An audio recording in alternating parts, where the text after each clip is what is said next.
Say what you will, Lady Karen has seen herself hang on bear. Yes. How long will it last?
Pining for something, boy.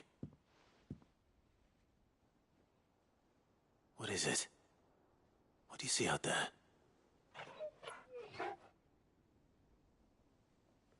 I never did ask where you got that anklet of yours. From Sid, that's why. On the day he brought him home. That long ago? And you're only thinking to ask this now? Sid saw that the pup had a habit of gnawing on his leg, since you ask. Clap that there iron on him to keep him from doing it. What was wrong, boy? I'll take like as not. Must have been hard on the poor whelp losing his loving masters at such a young age. Doubly hard in being a frost wolf, torn away from his icons and all. Sid would always tell him, you want my iron gone, you find what it is you're looking for. I reckon what he was looking for was you. I'm sorry, Torgal. Sorry for making you wait so long. Let's get that thing off you.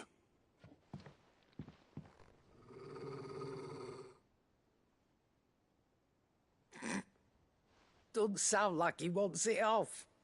Indeed. You miss Sid as much as the rest of us, don't you?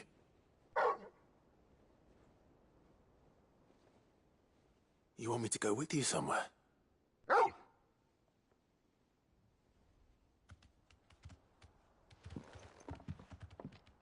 Quick, aren't you? Glad you've been paying attention. Not nearly as much as you have, Lady Karen. Aye, good thing and all.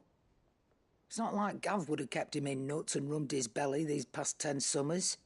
Your kindness is appreciated. You've been a good friend to him. Only because he doesn't talk back like the rest of you. Go on now.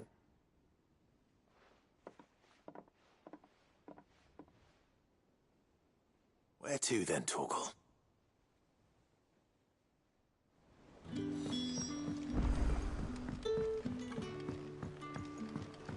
Say what you will, Lady Karen has seen herself.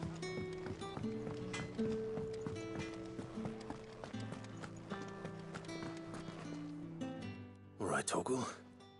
Where are you taking me? I'm going to need a little bit more than that, boy. Do you have a better hint for me? Unless you've already given me one. Back on the rear deck, you were looking west, toward Rosaria.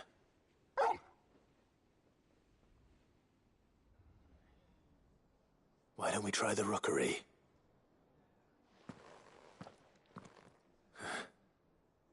I haven't been to the island in almost 20 years. To Port Isolde, then. Fingers crossed the old mooring is still there.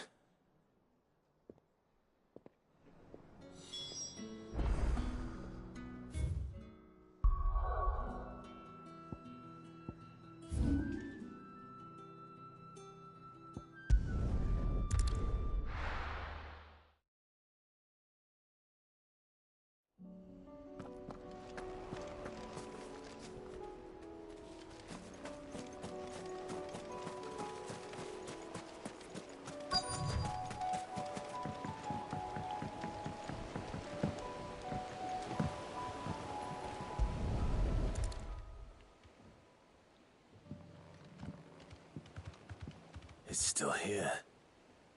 After all these years. A lot smaller than I remember. And you're a lot bigger. You might have to swim, boy.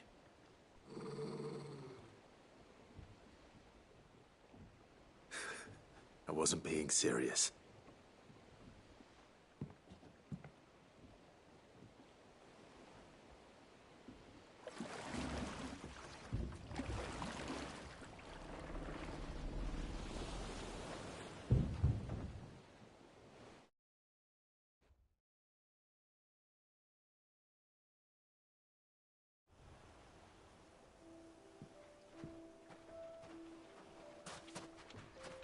This place hasn't changed at all. The rookery's right through those trees. Come on.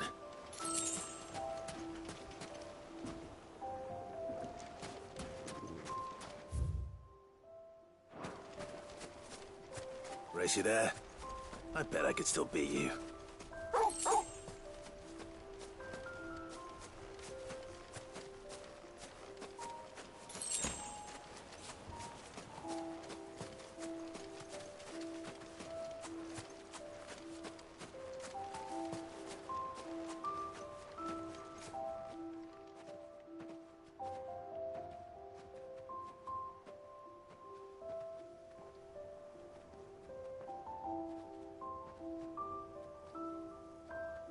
Here we are. This was our hideaway. Wasn't it, Torgal?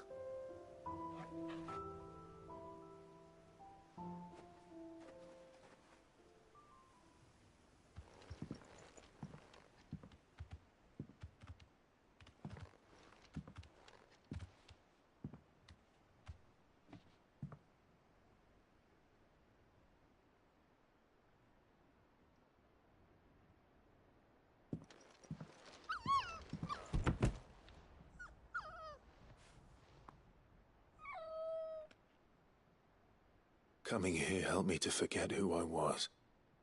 Or wasn't. Prince, shield. Son his mother could love. Had I been any one of those things? Perhaps.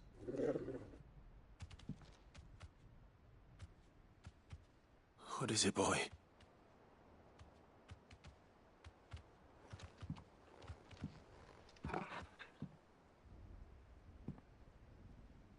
This is all from the castle. And Phoenix Gate. Did you bring these here?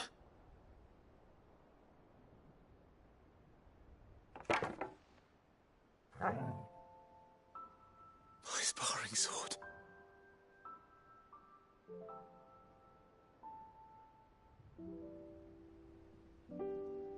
Well, well. You never stopped looking for me, did you, boy?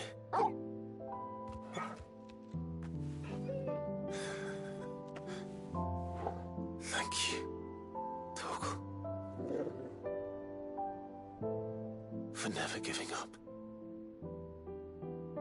For never forgetting.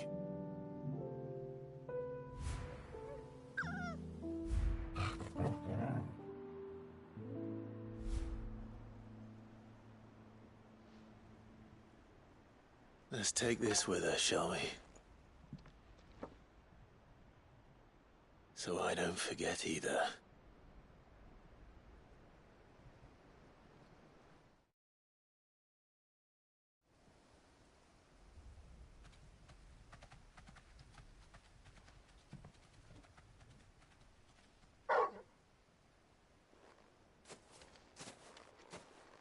That's not the way back to the boat, Torgal. All right. I'm coming. I think I know where we're going.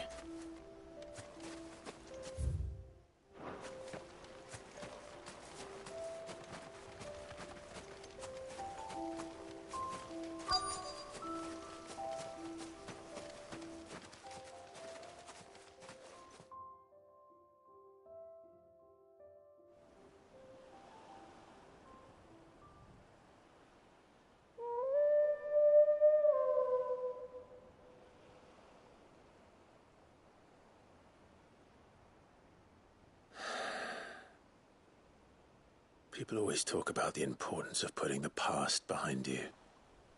But without it, we wouldn't be who we are today. And we certainly couldn't steer our way to a better tomorrow. Come on, Torgal. Let's go home.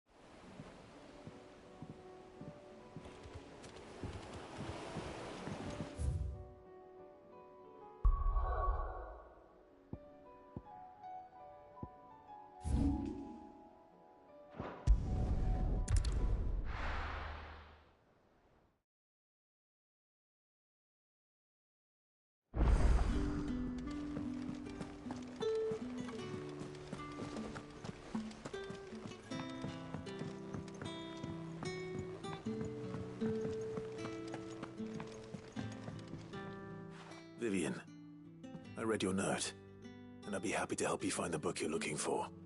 Thank you, Clive. But tracking it down will not be easy. Are you sure? Please. You have always granted me your wisdom and insight whenever I asked. It's only right that I return the favor. Or at least attempt to. You are too kind. Alas, what I ask of you is rather more trying than delivering the odd lecture. I spoke with Hippocrates to see if he had any inkling as to where another copy might be found, but... But perhaps it is best that you hear the details from him. If you say so. Forgive me, Clive, for asking this of you. But this book, it set me on the path to becoming who I am today. Its importance cannot be overstated.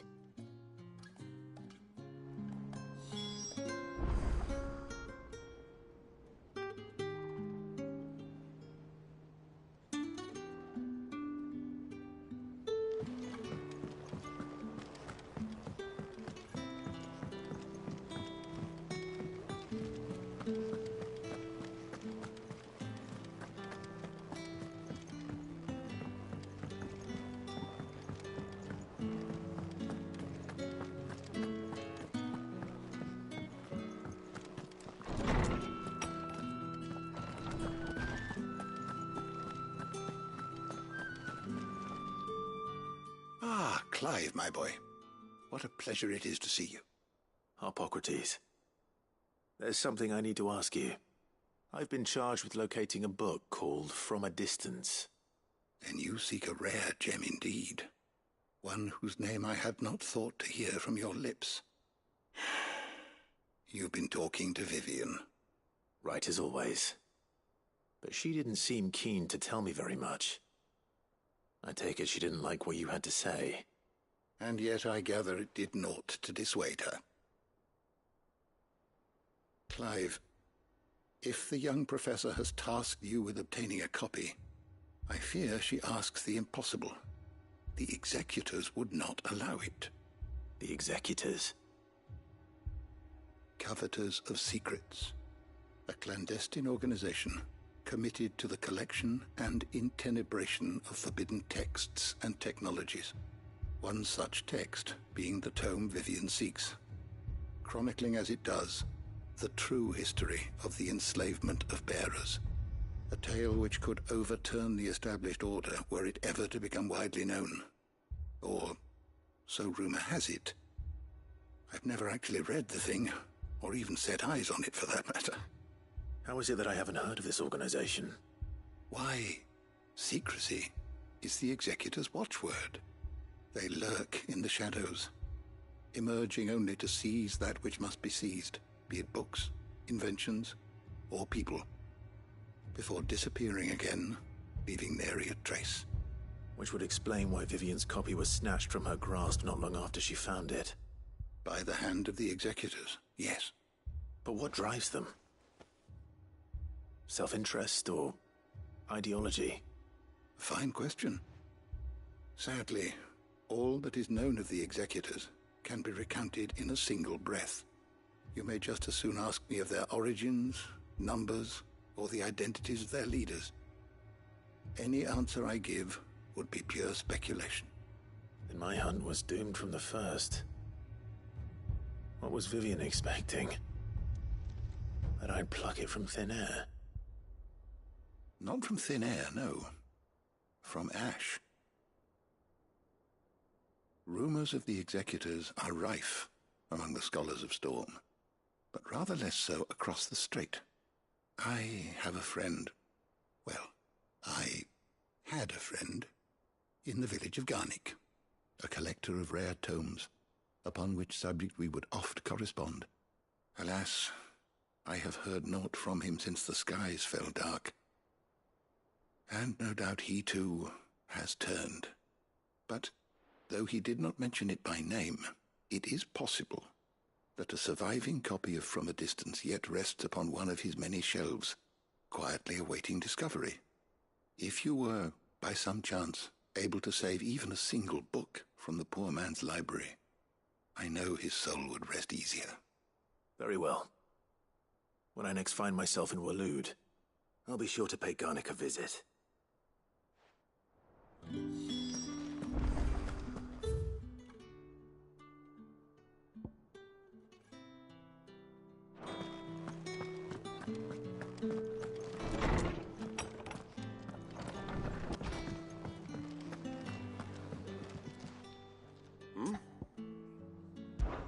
Clive, my boy!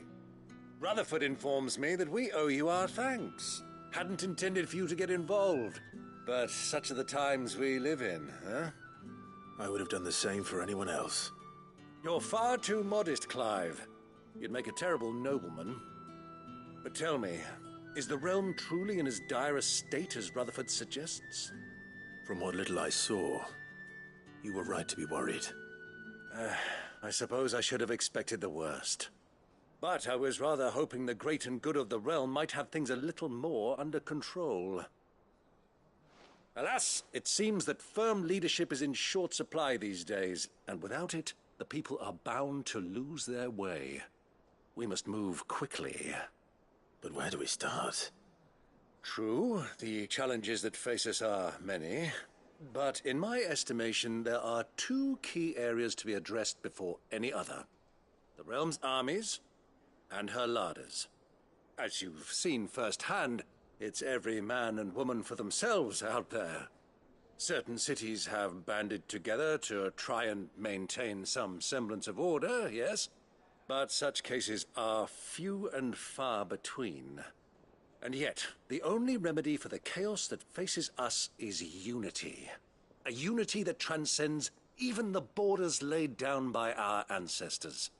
In short, if Storm does not stand together, she will fall apart. But how would one even begin to unite the realm? The armies, my boy. As I told you already, we begin by restoring order among the ranks of those sworn to maintain it. Sadly, I doubt I could convince even the lowliest gaggle of privates to dig a latrine together. But I do know someone the High Commanders have been known to listen to on occasion. Field Marshal Eugen Havel. I thought he was retired.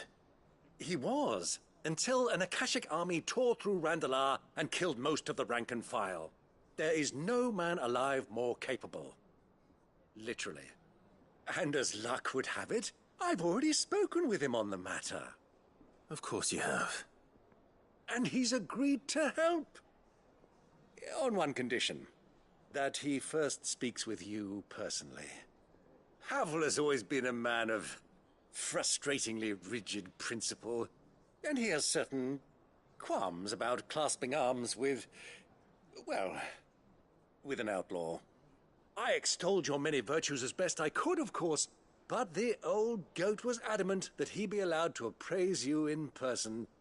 You don't mind, do you, my boy? Of course not. As long as chaos reigns, we will never build a better world. I'll do whatever it takes. And if the Field Marshal wishes to speak with me in person, then so be it. That's the spirit. I'll leave for Randalar at once. Would you send a Stolas? Of course. Rutherford is already in the Dalmekian capital. I'll have him tell Havel to expect you forthwith. Excellent. Thank you, Uncle. No, thank you, Clive.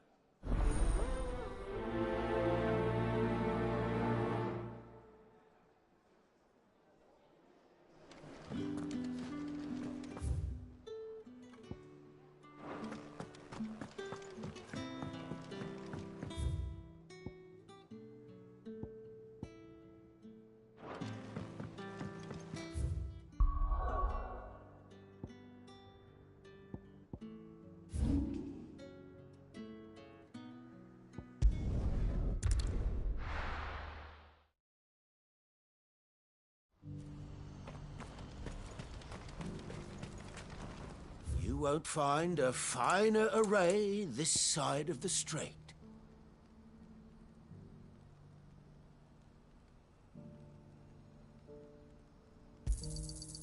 Many thanks.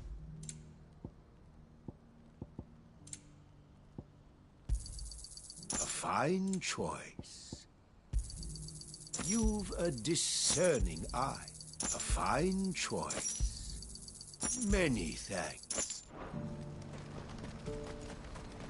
Do you see that too?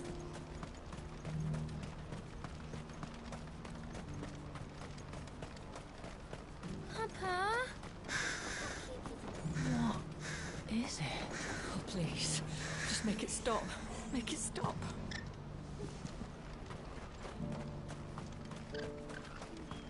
I'm scared. It's all right.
Can't be Rutherford, can it?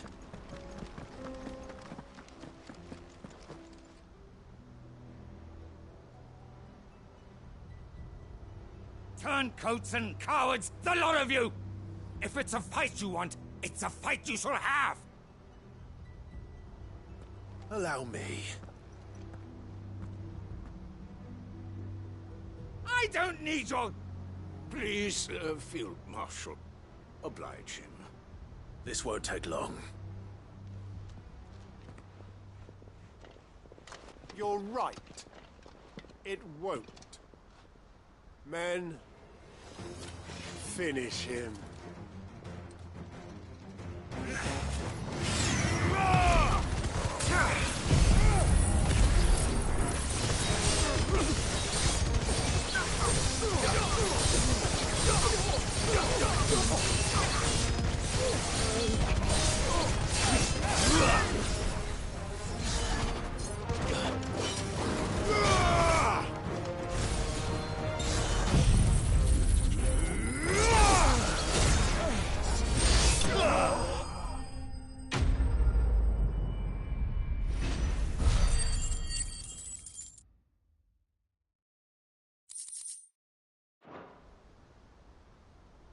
little longer than I'd have liked.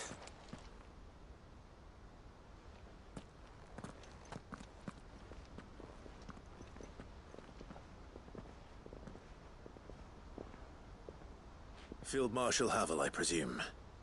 Are either of you injured? No, my lord. You arrived just as our escort turned on us. Fucking traitors. I'd heard reports of soldiers in the outlying regions abandoning the oaths they swore. But I hadn't thought the corruption had reached so close to the heart of the Republic. It's a fucking disgrace. Your interfering old bastard of an uncle tried to warn me, of course. My lord Marquis. Or is Sid the Outlaw more to your liking? Call me what you want. It doesn't change who I am, or the urgency of the message I bring. My uncle has a plan to right the realm, and he needs your help to see it through. Before I agree to anything, I'd have you answer one question. What do you stand to gain from all this?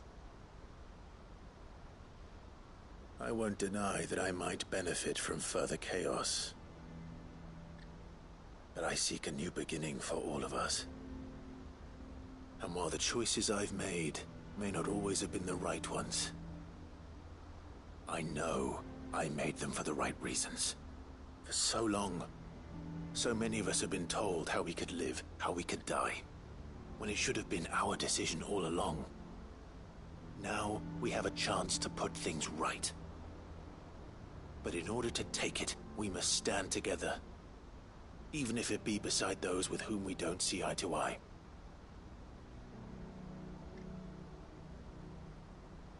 Certainly not the words I expected from an outlaw.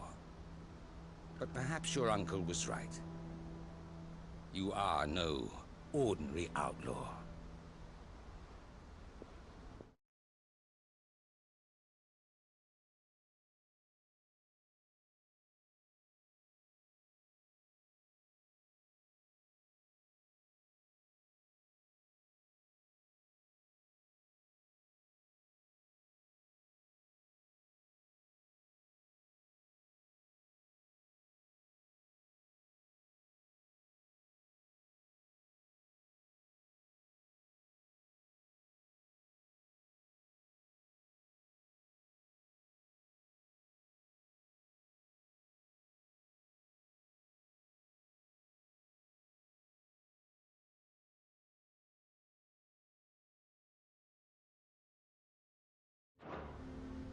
I'll never hear the end of this.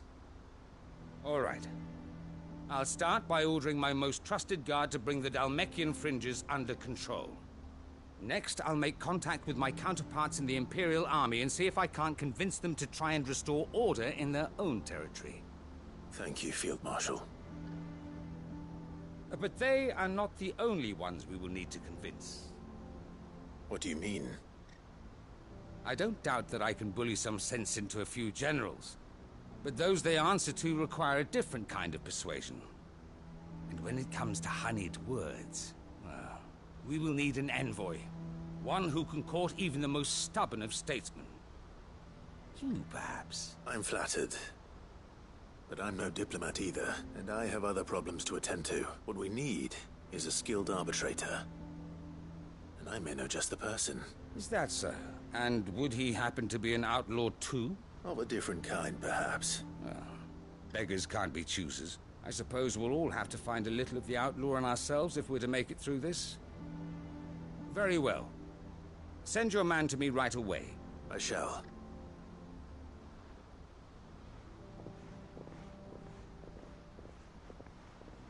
My Lord Marquis. Your Lord Uncle bade me escort the Field Marshal to his manor in Port Isolde. And I will see that my associate joins you there. Very good, my lord.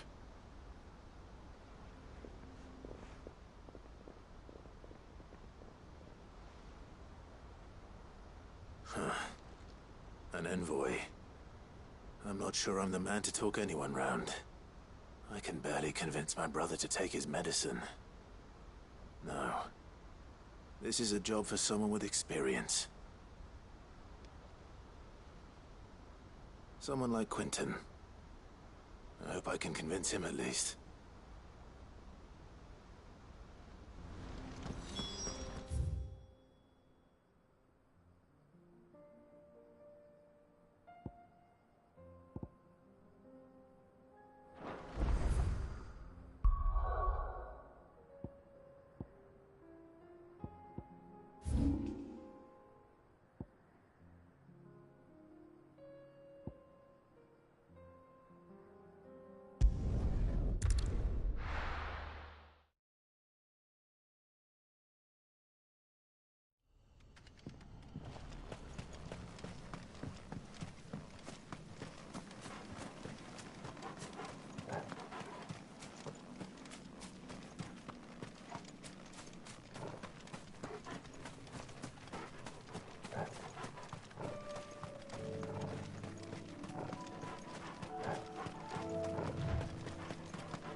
Quentin, I have a proposal for you. Do you now? Something tells me you'll be asking more of me than a cask of Gotand gold. Go on then. Propose.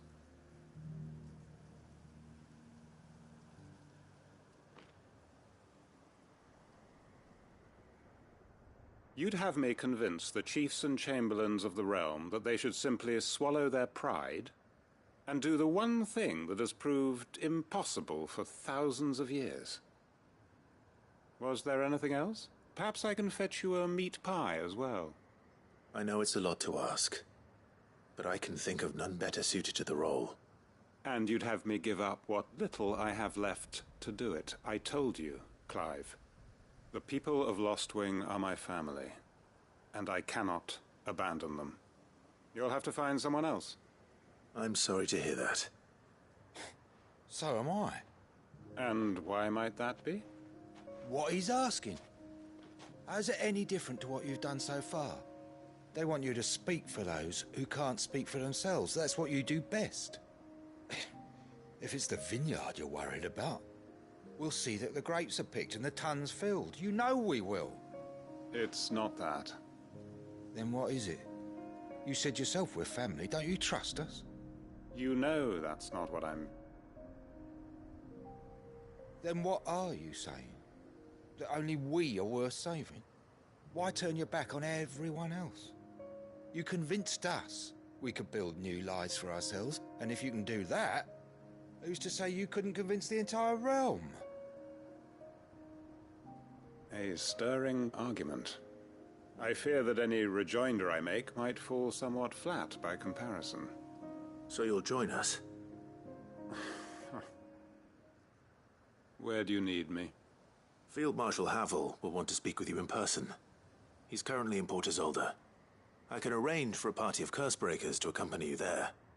That would be very much appreciated. I hear the roads are far from safe these days. Hopefully not for long. My uncle will want to know that his plan is taking shape.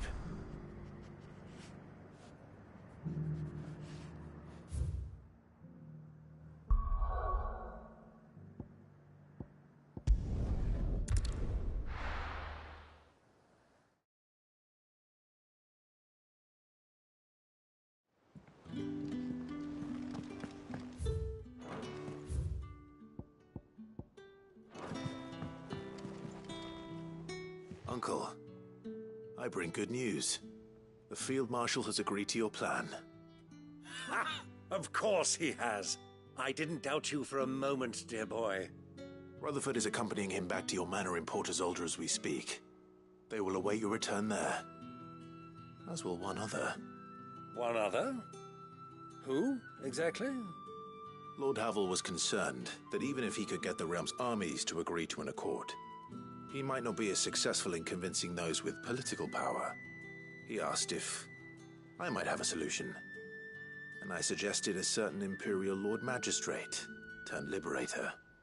One of your co-conspirators? Master Quinton would probably call me one of his. But yes.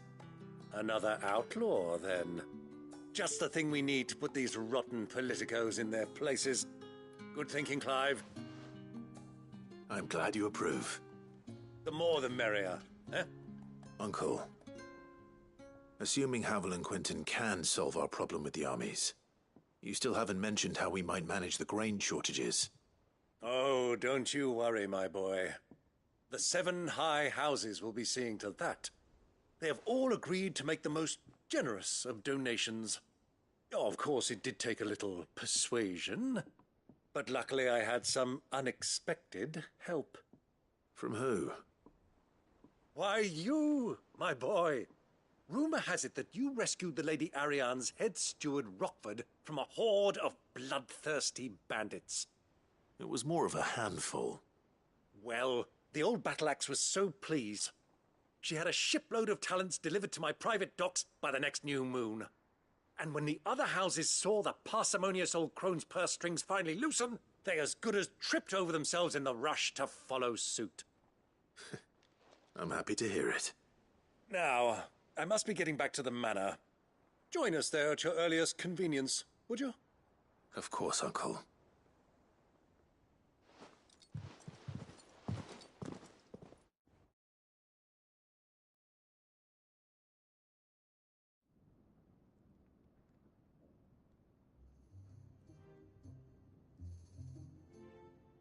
And how, pray tell, will we get that grain to the capital if the roads are still overrun with Akashic? You'll find another bloody road. I only have so many men, and I'm not about to send them headlong into an ether flood. That is, unless you'd have them turn as well. Well, I'd certainly eat less. Says the man with a belly bigger than a band of curls. My soldiers actually need their rations. Without any food to keep them going, they'll be dead even before you've sent them on your fool's errand. If I may, gentlemen, perhaps I might suggest an alternative approach. Though supply routes are indeed disrupted, there is no shortage of ships. Indeed, they bob away in every bay from here to Randalar, awaiting a safe haven. Allow them to make port and fill their bellies full of grain. And once those who crowd the cities are fed, ferry the displaced back to the countryside to work the fallow fields. But I'm sure that you wish to continue your discussion. Forgive the interruption. 2 such firm friends as yourselves need no help from the likes of me. Rutherford spoke fondly of the great bond between you. Us? Friends? I can't stand the man. Clive, I'm beginning to question the quality of the company you keep. And what kind of company were you expecting him to keep? The man's a criminal. Criminal? How dare you? You are not fit to breathe the same air as this fine, upstanding young gentleman. Upstanding? He calls himself Sid the Bloody Outlaw. Once more onto the breach.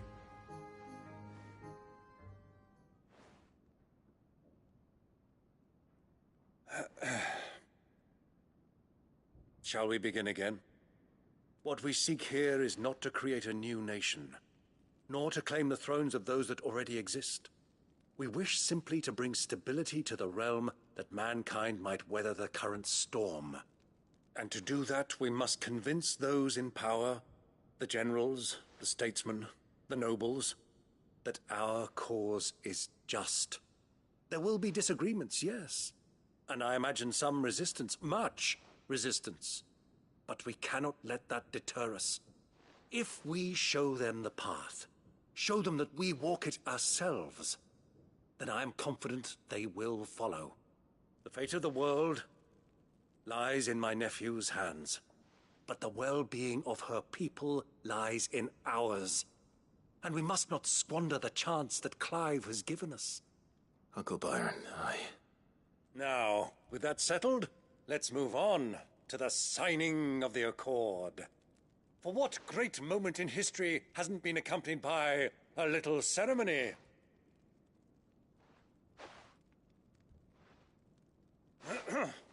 Citizens of Valisthea, I present to you the Tri-Unity. Rutherford, Mike Will.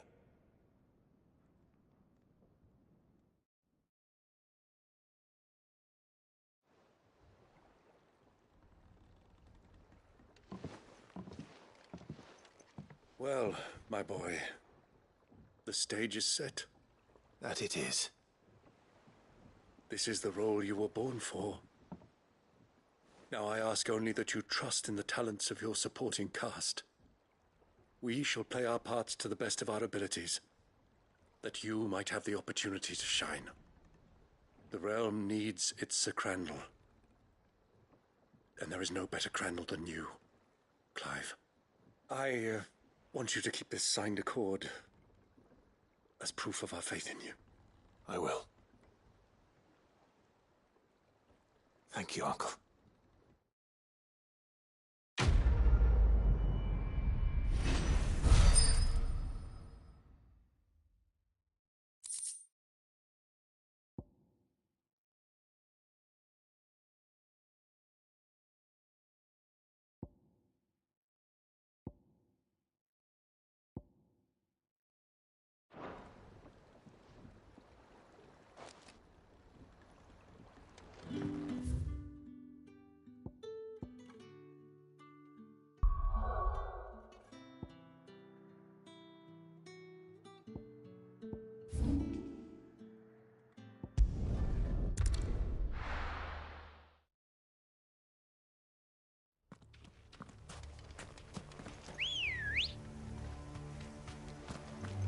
Good girl.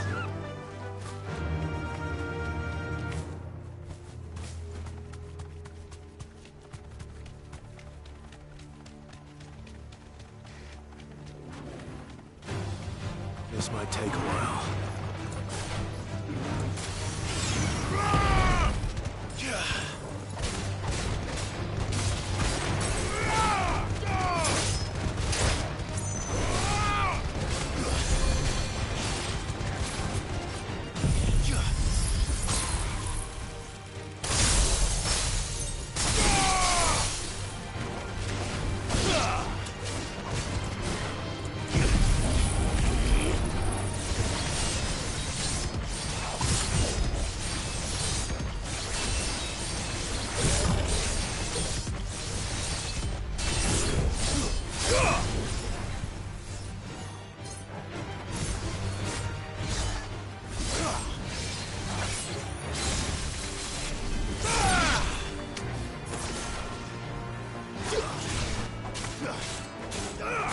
It's over.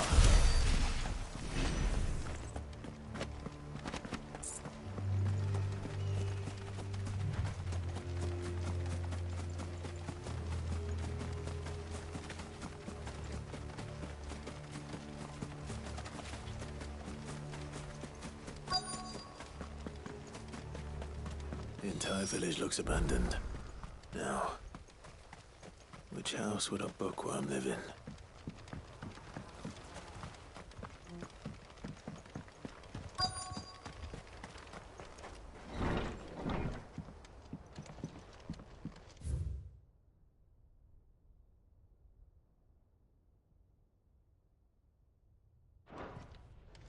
This is a Royal Army logbook. Did he take this from the local barracks?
His interests were certainly varied.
This is it.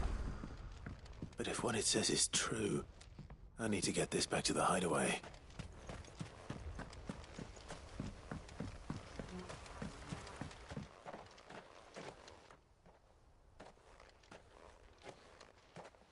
Leaving so soon, stranger?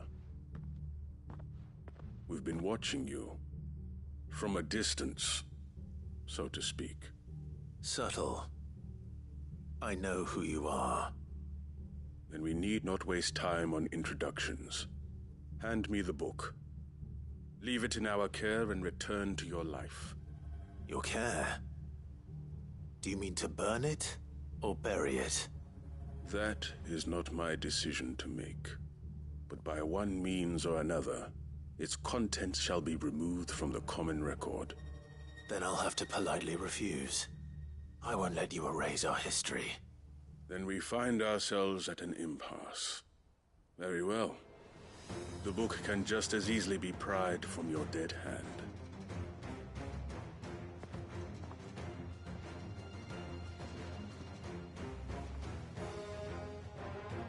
Let's see, shall we?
Impressive.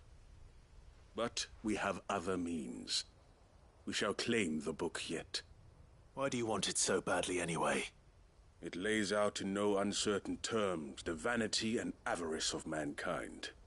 It tells the shameful history of the persecution and oppression of a gifted few by a giftless many. Would you say that this interpretation was correct? I don't know. You don't know. Your sword may be sharp, but your wits are dull. So let me answer for you. There is no correct interpretation of history. That a series of events took place may be proved beyond a doubt. But there can be no single, immutable explanation as to why they came to pass. It is a question of numbers and of belief. If enough people believe that a set of events occurred for a reason, that belief becomes the truth. So you're trying to control the truth? We are trying to protect people from themselves, from knowledge that would bring them naught but pain. That is all. You may keep the book, for now. The world is small. We shall meet again. Until then. Wait! Damn it. Let's get this back to Vivian. Perhaps she can explain what that was all about.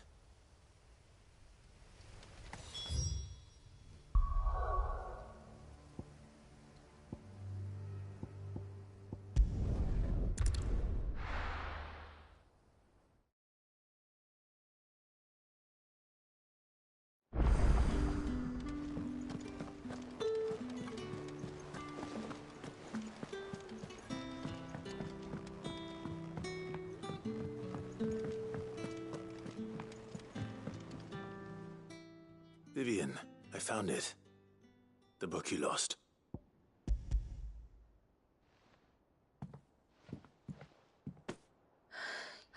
Thank you, Clive. Even though I asked this of you, I was not entirely sure it would be possible. I feared the executors had seized every copy. I met with one of these executors, and I convinced him to let me keep it. He told me something.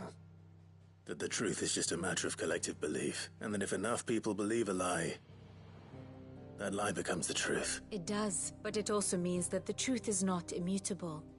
That it can be changed, provided that those who wish to change it can convince enough people that their perspective is the correct one. As the sad history of the bearers proves. You said that the book inspired you to become a scholar. It did. Or its author, rather. She was a heretic, you see. A firebrand and a dissenter.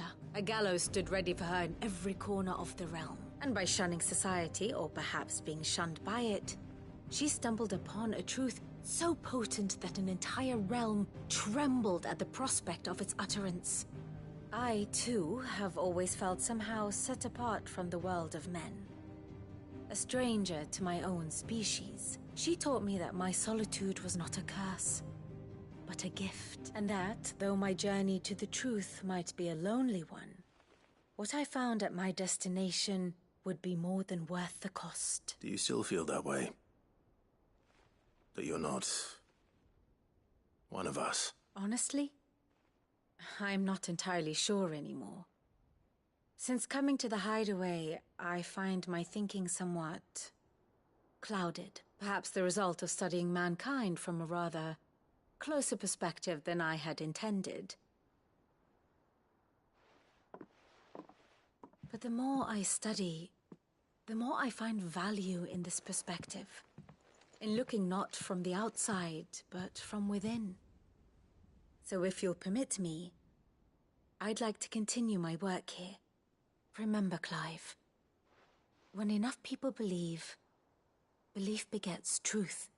Give the men and women of this benighted world the gift of truth. Make them believe in you, as I do. I'll try, Vivian. I'll try.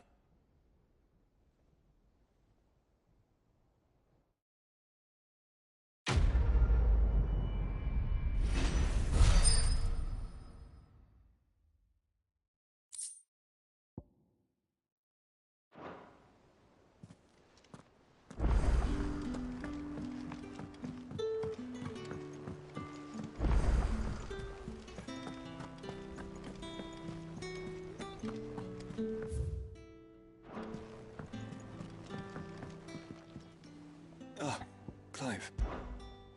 Joshua, what's wrong? And don't say nothing. It's not nothing. I've received word from Cyril. The Undying have found Father's will, or something akin to it. His will?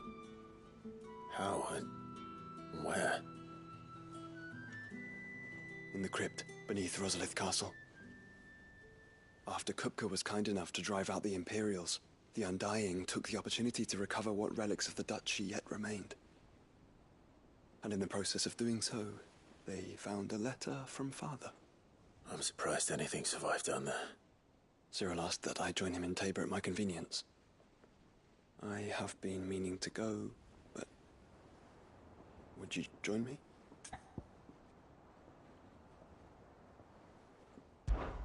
Of course. I want to know what's in that letter as much as you do. Very well. I am ready to leave when you are.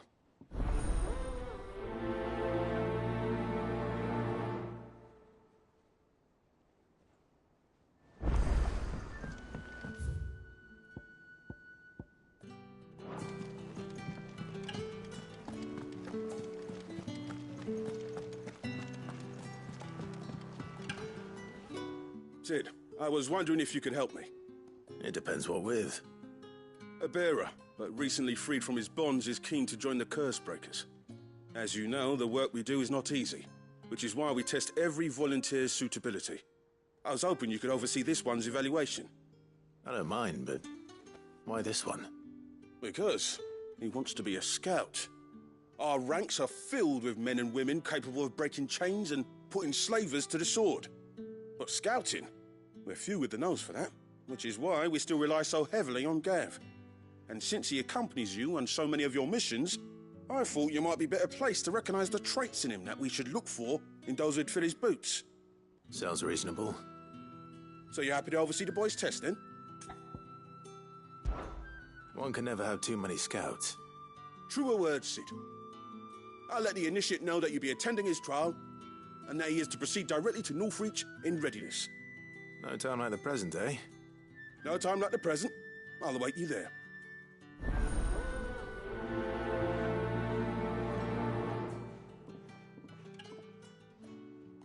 Northreach. I don't suppose they could have chosen somewhere closer.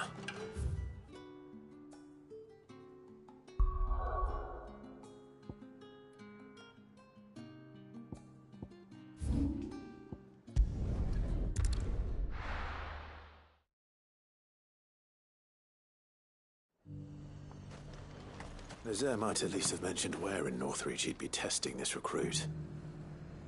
And what can I do for you?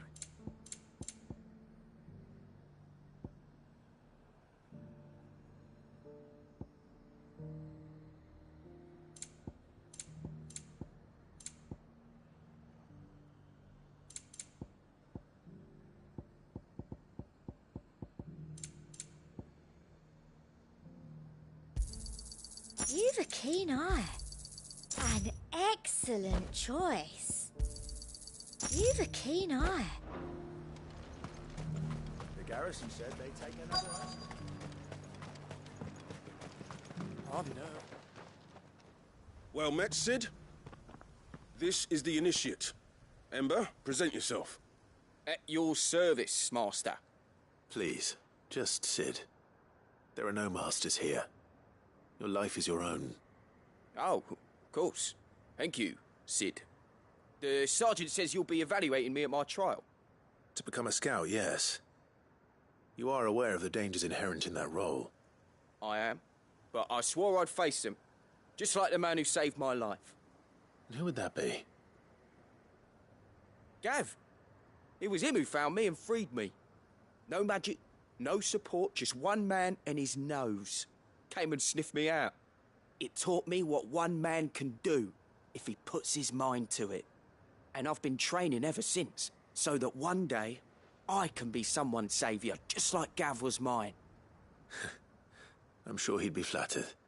You clearly have good intentions, Ember. And it sounds like you're under no illusions. Stick to this path and you'll make a fine curse breaker. So, what? Have I passed? You haven't even started yet. Now listen.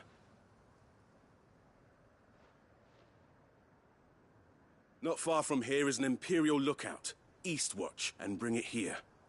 And bring it here, right. Anything else? No. Sneaking into a heavily guarded Imperial outpost and stealing the logbook would be quite sufficient. You'll need to assess the situation. determine a point of entry, create a distraction and effect an escape, all without being discovered and thrown into an Imperial oubliette. Ember, Gav isn't our best scout because he can do everything. It's essential that you know your limits. Know my limits, right. I won't let you down.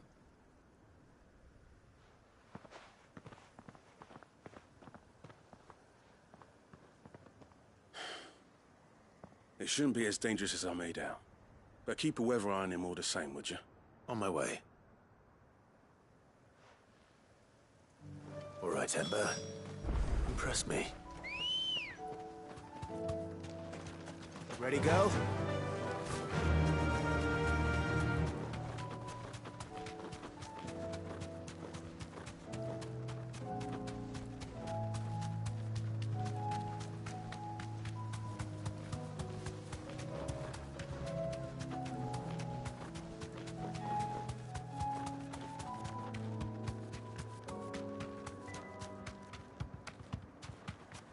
These are clean kills. Perhaps young Ember really is ready. Or maybe not.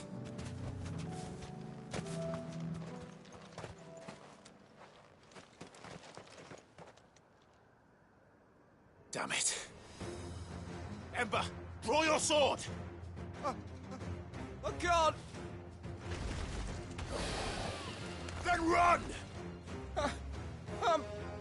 If you want him, You'll have to go through me.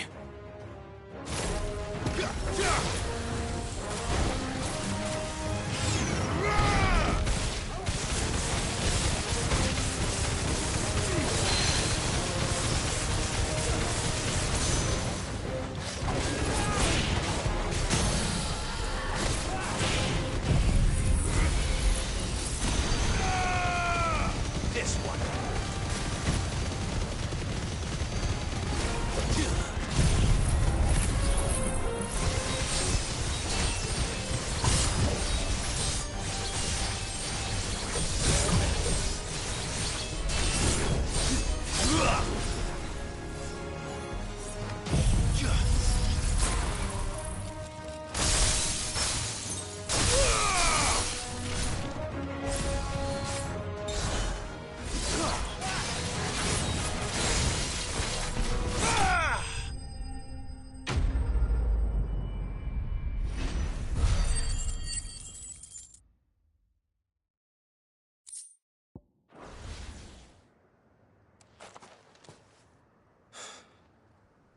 Ember, are you...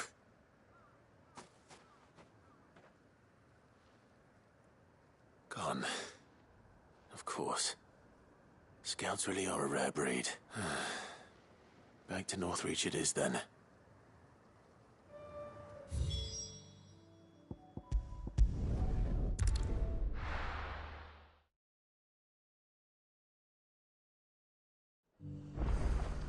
The garrison said they'd take another oath.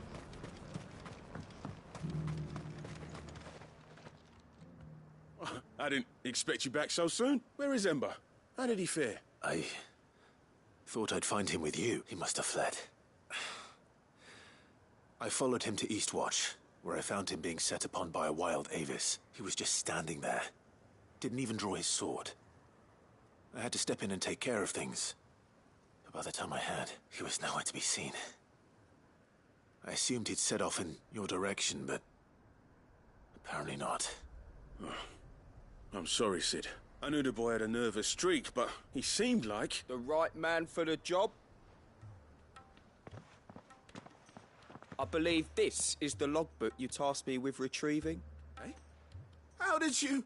Don't you tell me you breached the tower while Sid was busy saving your skin. What? Wasn't that what you asked me to do? To bring the thing back without getting caught? He has you then, as heir. And he did it all on his own. But Sid, he did what he thought was best. And now I have to decide whether I agree. Of course. We'll await your evaluation back at the hideaway. Don't you leave my sight. Yes, Sergeant.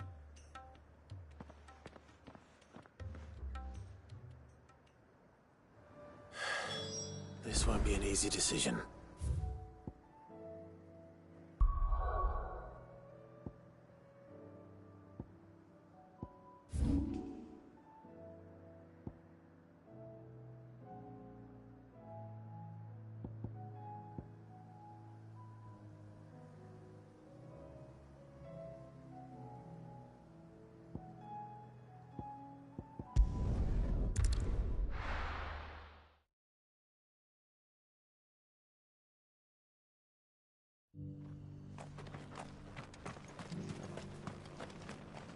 Here, take a look at my wares. Go safely.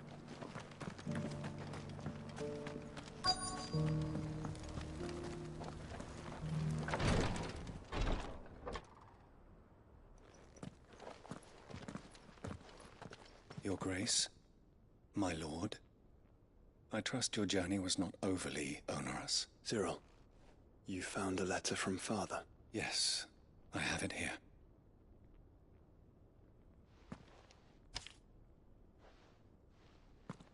If you would do us the honor, my lord.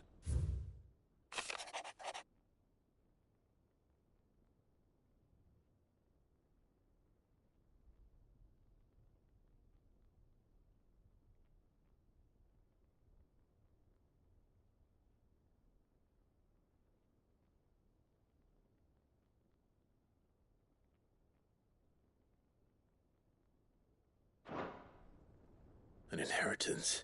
It would seem the late Archduke penned this missive shortly before his passing. The day before we left for Phoenix Gate. What are these plans he spoke of? His plans for the duchy, Your Grace. Your father entrusted them to my predecessor, the former bearer of the Burning Quill, who entrusted them in turn to me. The complete emancipation of bearers is their stated aim. But your father's dream did not end there. His Grace also spoke of building hospices to care for those stricken by the curse, and the founding of a new university to further the development of non-magical technologies. With the blight spreading ever more widely across the twins, Archduke Elwyn saw this as the only means of securing Rosaria's survival. He wished to see men and bearers treated as equals. To see centuries of common wisdom overturned. Small wonder he did not think it achievable within his lifetime. But he thought it achievable nonetheless.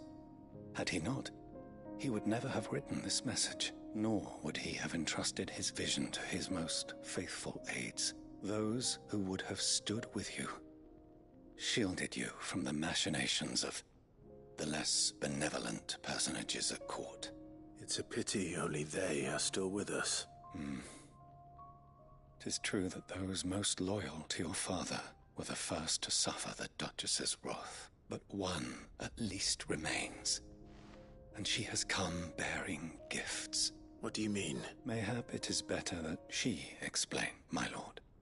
After all, the duties entrusted to me by my predecessor extended only to recovering His Grace's will and arranging a meeting with the one who might execute it, or a part of it, at least. And where is this woman? She awaits you in the archive, Your Grace. Thank you, Cyril. Shall we then?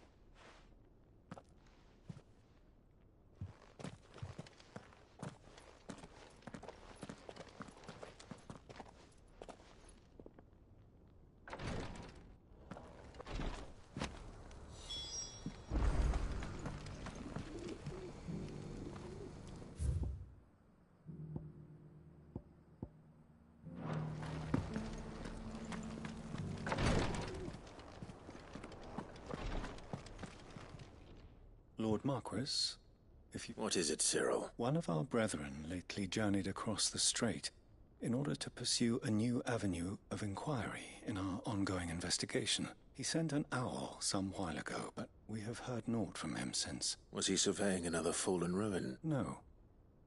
The object of his study was a savior cult that has arisen in Ash in recent years, an ancient religion that worshipped Ultima as its god. By gaining an understanding of this new faith, we hoped to learn more of the Circle's original beliefs. And so you sent one of your brothers to Ash?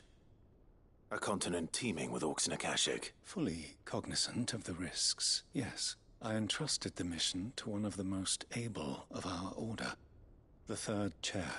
Though he has been silent for some days now, I have thus far refrained from sending any others in search of him, lest they be lost in turn. Yet, it seemed only right to inform you of the situation, given your unique experience of the perils of Ash.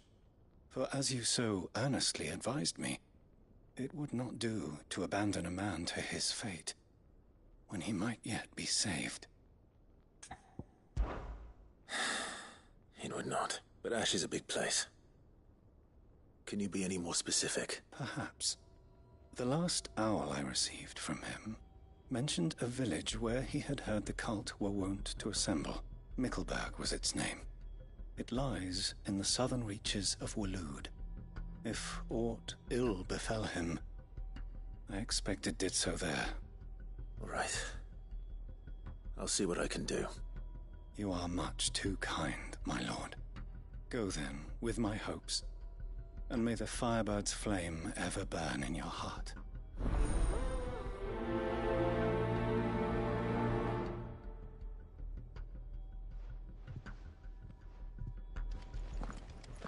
If this new faith really is an offshoot of the Circle of Malleus, then... Let's concentrate on finding the third chair first, shall we?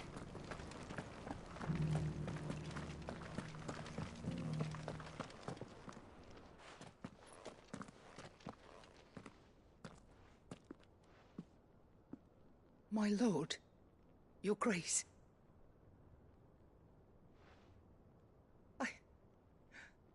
I hardly recognize you. I am Goditha, retainer of House Rosfield, loyal servant to the Phoenix and his shields. Your father, the Archduke Elwyn, entrusted me with the delivery of a gift. I only hope you can forgive my tardiness in bringing it to you. Lift up your head, Lady Goditha. You have our gratitude for your service to our house and to our father. I merely did my duty, as any proud Rosarian would. My lady, perhaps you could explain a little more? What exactly is the gift you bring?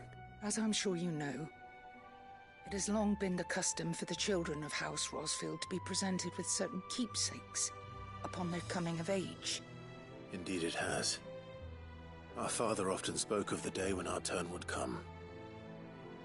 And had he lived to see it, he would have presented you with the treasures I bear. Matching armbands for you both. Alas, he did not live. Indeed, he was taken from us even before they could be completed. He had intended to claim the Heartstone with which each armband was to be finished himself, but it was not to be. And his gifts remain incomplete. I see. It saddens me to bring them before you, as they are. It was your father's wish that you be presented with the finished articles, not these works in progress, but with his grace long since gone, and the stone left unclaimed. I had little choice. You are grown men now, and his house is yours. And while I would not presume to insist upon your claiming the Heartstone in his stead, I know that nothing would have pleased him more than for you to do so. Thank you, Lady Goditha. What say you, Clive? What else? Of course, my lady. May our father's will be done. Oh, I am much obliged. Do you know where we might find this Heartstone, my lady? I do. Though it may be a matter of a good deal more than simply happening upon it. It is found in the bellies of elder griffins, you see. We do at least know where to find one. A certain specimen has made its nest in Titan's Wake, not far from here. A certain specimen? You are most perceptive, Your Grace. In answer to your unspoken question, yes. In fact, this is the very same beast your father meant to slay. I have been tracking its movements since you were but a boy. Were you to slay it in his stead, as men of House Rosfield, it would surely make your father proud. What say you, Joshua? What else?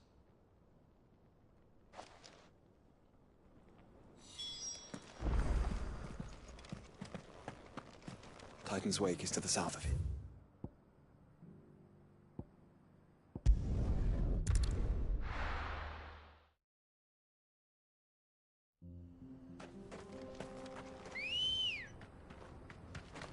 Good girl.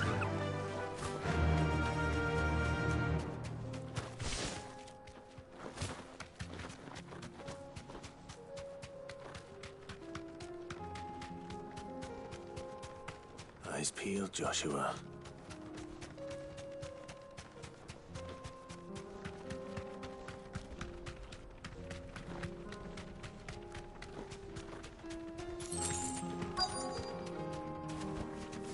You deserve a rest.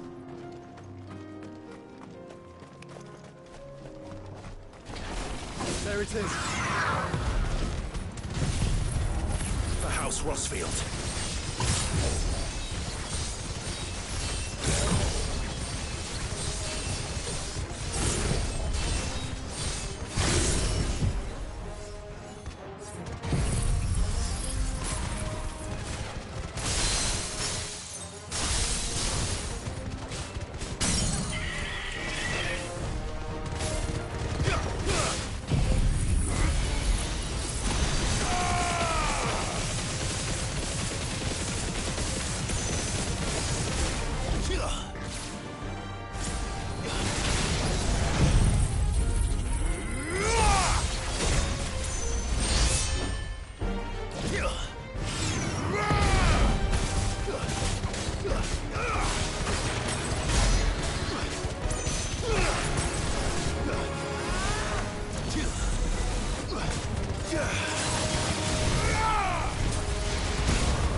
Is this the Heartstone?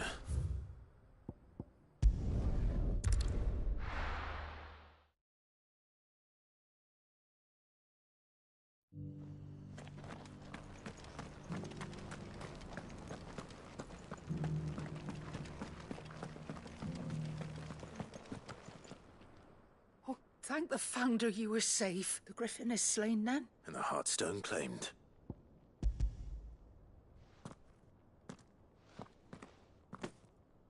Yes. This radiant luster, like frozen flame, it is just as your father described it. Thank you, my lord. Your Grace. Your father would be so proud. Lady Goditha, the lapidary is ready. Thank you, Cyril. I will be with him shortly. If you would excuse me, I shall have the stone cut and set forthwith.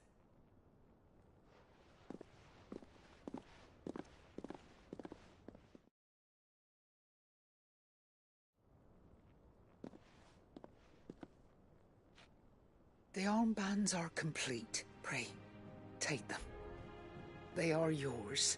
After all, Heartstone is harder and more enduring than garnet, or even ruby. It symbolizes unwavering will and devotion, and the graven vines encircling the stone represent the unbreakable bonds between you. It's a message. Father knew we had enemies both inside and outside the duchy. Enemies who would thwart his vision. Only with unwavering devotion would it ever be realized. And only if we stood together, as Phoenix and Shield, as brothers in arms. Only then might those enemies be overcome. Indeed. His Grace knew the enormity of the task he would entrust to you, his heirs. But this was more than just a message. It was a promise. That he would always be with you. Thank you, Lady Goditha, for remaining the steadfast custodian of our father's will. Forgive me, my lady, but there is something I don't quite understand. The Undying told me that after Father died, Mother claimed all of the ducal treasures for her own. Even if the armbands were incomplete, she would surely not have overlooked them. So, how were you able to keep them from her? Because I was the keeper of the vault. Though I was but a lowly servant, your father spoke to me of his intentions for the bands, of the deep love he had for both of you, and his hopes for your future. In the days before the disaster at Phoenix Gate, I discovered that the Duchess had ordered her jewellery be sent away from the castle. It was then that I knew she meant to betray us. I tried to warn your father, but it was too late. When word of the fire reached Rosalith, I knew my time was short. So I took up the armbands and I fled into the night.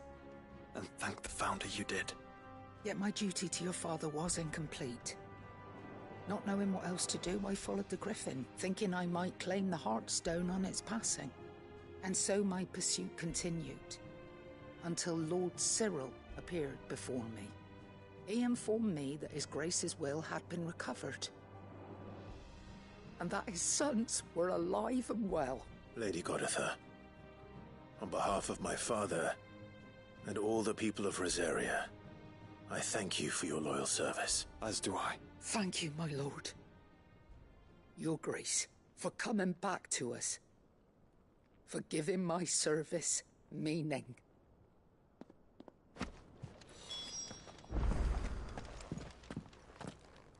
The bands suit you well. It must be gratifying to finally receive the inheritance that was denied you for so long. It is. And we thank you for the part you played, Cyril. If you would permit me to play my part a little longer, might I suggest that you make your way to your father's memorial atop Hawk's Cry Cliff? Let him see that you have received his blessing, and that his vision lives on in you. I suppose it would be churlish not to. What do you say, Clive? Should we pay Father a visit? I think we should. I was hoping to be able to offer him my thanks before we left for Origin. Your father's helm is enshrined there. It has been since the day we recovered it from Phoenix Gate. I prithee claim it. For it too is a part of your inheritance, and I do not doubt that your father would prefer it in your hands than perched upon some lonely rock. Thank you, Cyril.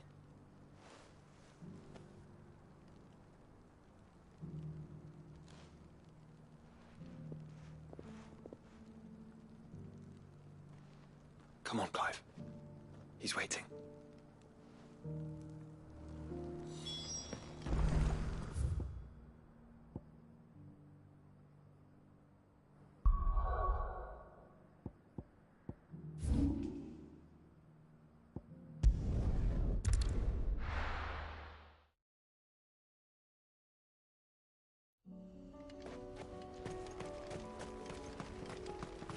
Unwavering will and an unbreakable bond. Do you really think we're strong enough? To save the world? Of course. To overcome Father's political enemies. Of that I'm less certain. Especially knowing what we know now. Father was truly capable of. But perhaps these bands would have helped. Knowing he was with us made all the difference. Stay down! Have care. Odin!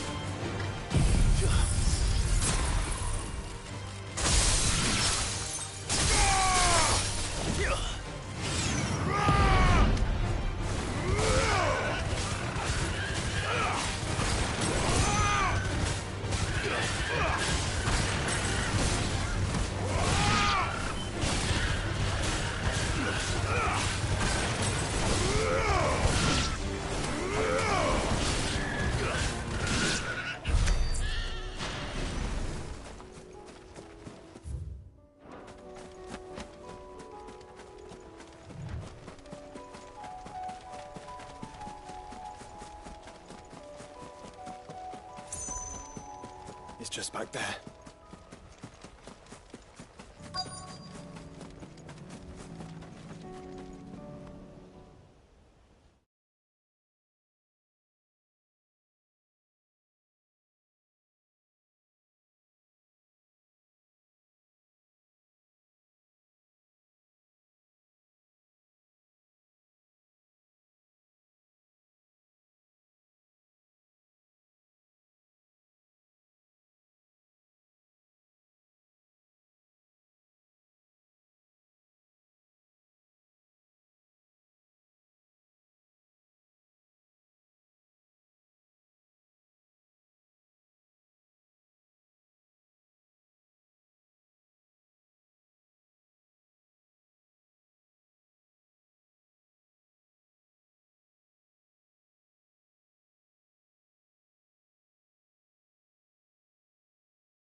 Father always fought for what he believed was right.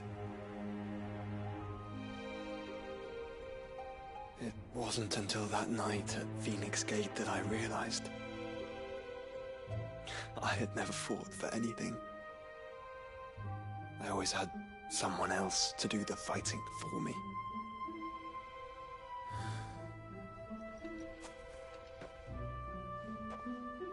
No matter how fate conspired against him, he never lost heart, never looked back, never stopped fighting.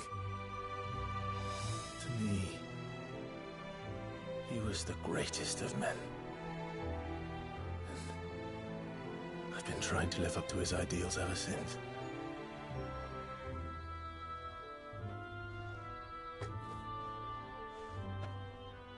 We all have, Clive. We all have. And we'll keep trying. Because that's what he would have wanted. What he would have done himself.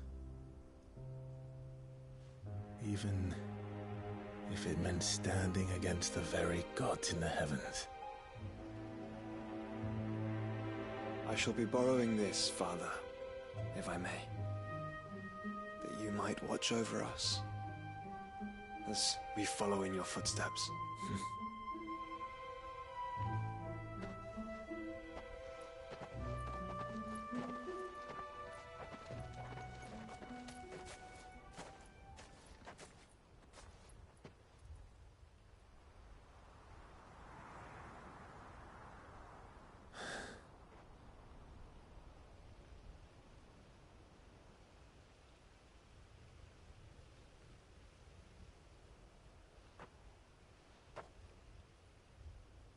We won't lay you down.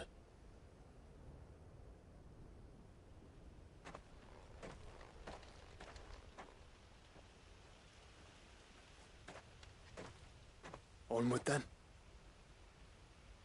Onward. To the end.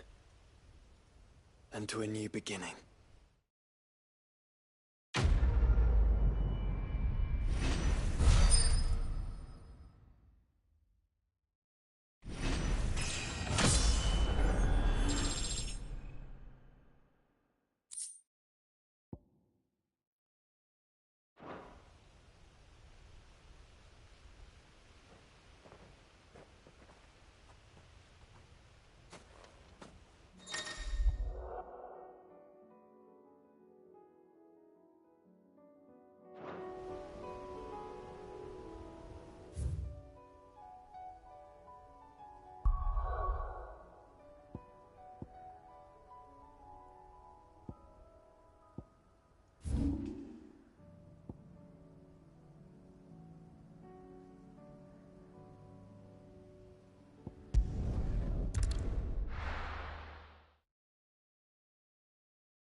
Good girl.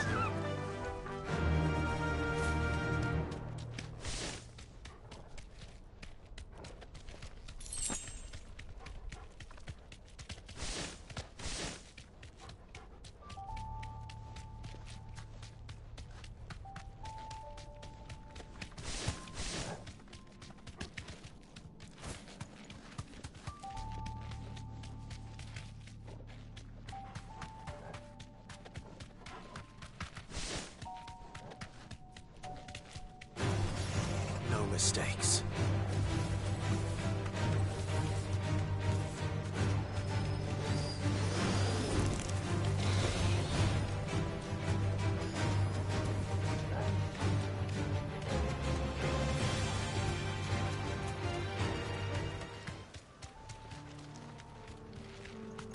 Might this be Mickelberg?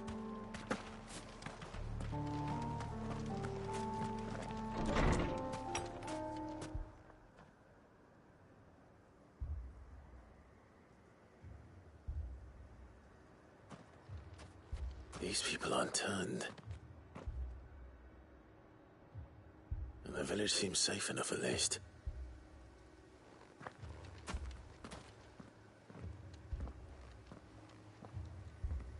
What is going on here? Ah.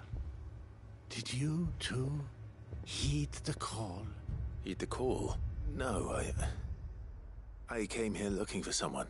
To be honest, I wasn't sure I'd find him here. Let alone all of you. Is that so? What are you doing here?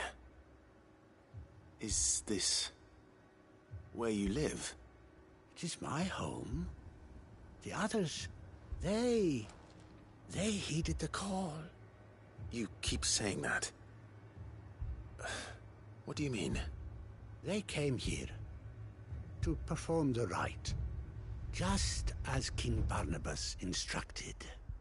This village is their altar, where they shall cast their souls upon the gentle waters and give themselves to the Lord. Give themselves? Oh, Lord, cleanse us of our sins. Let us be reborn in your loving arms. Free us from the torment of this mortal realm. They want to be saved. Forgive me, but did another foreigner like me come here? He was probably wearing a cowl. You mean the traveler from Storm? Yes. He is staying at my house, toward the rear of the village. Thank you. If you don't mind, I'll go and greet him. They seek the same salvation Barnabas did. At least the third chair still lives. Let's go and find him.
Excuse me. Are you with the Undying? I am. And so it would appear, are you? Lord Rosfield, if I am not mistaken. That's right. And you must be the third chair. I am. Cyril was worried for your safety. He sent me to find you. Then I must apologize. I did not mean to trouble the bearer of the burning quill. Much less you, my Lord Marquis.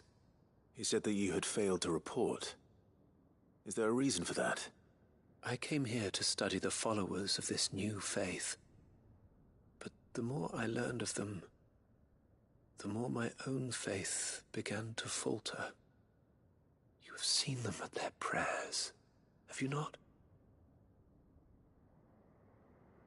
They devote themselves to the veneration of their Lord with a fervor I have never seen before.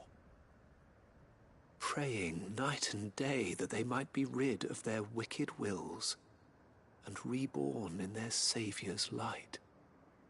Not that they might be granted respite from their worldly woes, but so that they might continue to serve him. Serve him with all of their beings. I, too, swore to devote my life to the service of my Lord and Master, but this... 'tis different. It is more. And so I would see it through to the end. See these people safe, that they might achieve their dream. That they might do their duty to their Lord. Even if it should keep me from doing my duty to mine. You do understand what their dream is, don't you? I do, my lord. They would cast aside their wills and become a Kashik. I know that it may be hard to believe, but to these people, that is the very essence of salvation. Forgive me, my lord, but I must remain here. If you are to return to Master Cyril, I would consider it a great... Did you hear that, my lord? Something is happening. I'll go and find out what. Stay here.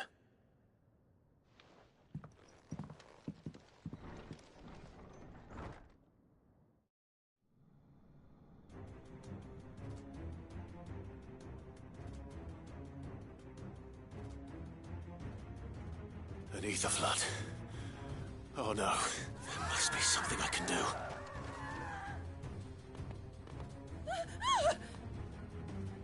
Echoes as well. Found her. Ready, brother?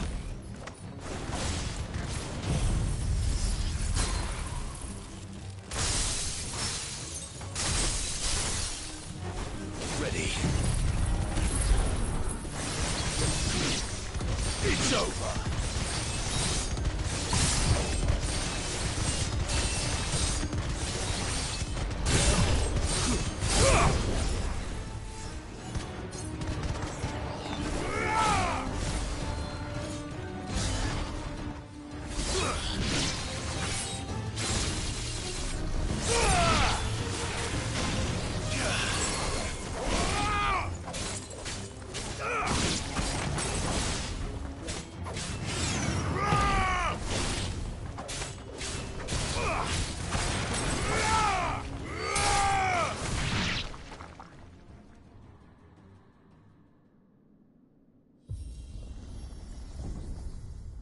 What now?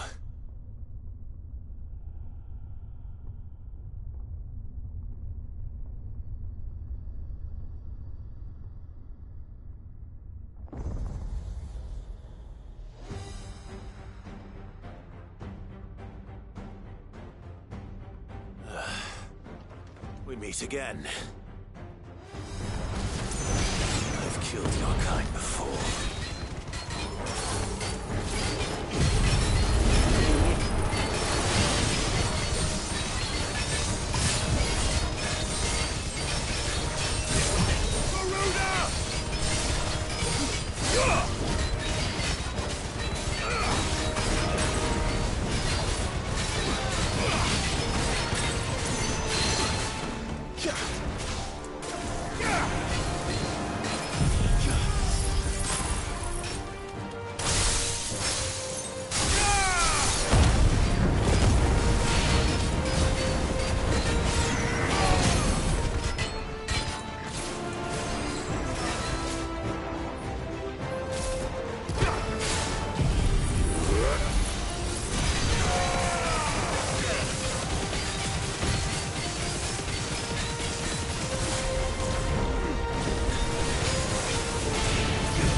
Damn it!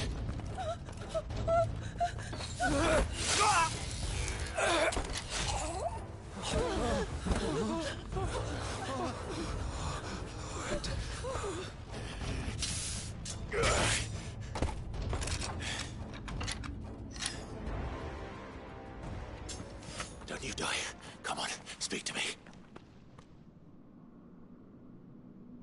I had to save them, that they might have a chance to find true salvation by devoting themselves to the service of their Lord, just as I did when the Undying plucked me from the gutter and gave me a cause to believe in, a duty to serve was everything to me, and I would not deny them that fulfillment, even if they must become a Kashik in order to achieve it. Forgive me, my Lord Marquis. I did not mean to trouble you with this. My findings. Could you deliver them to Master Cyril for me? Of course. Your duty will be done.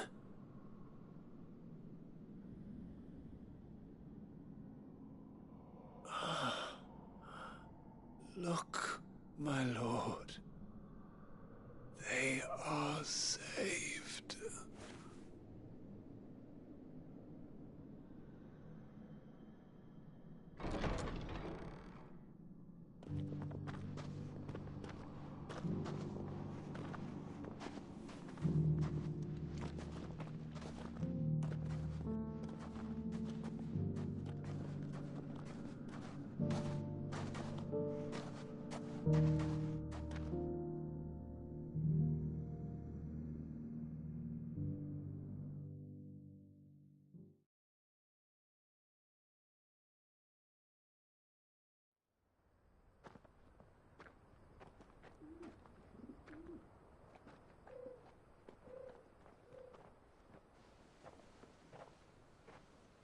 They are saved.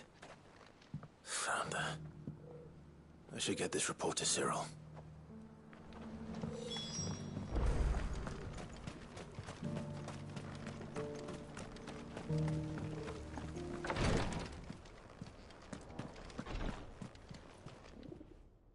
My Lord Marquis, welcome back. I am glad to see you hale and whole. I met with your third chair, Cyril. He bade me deliver his findings to you.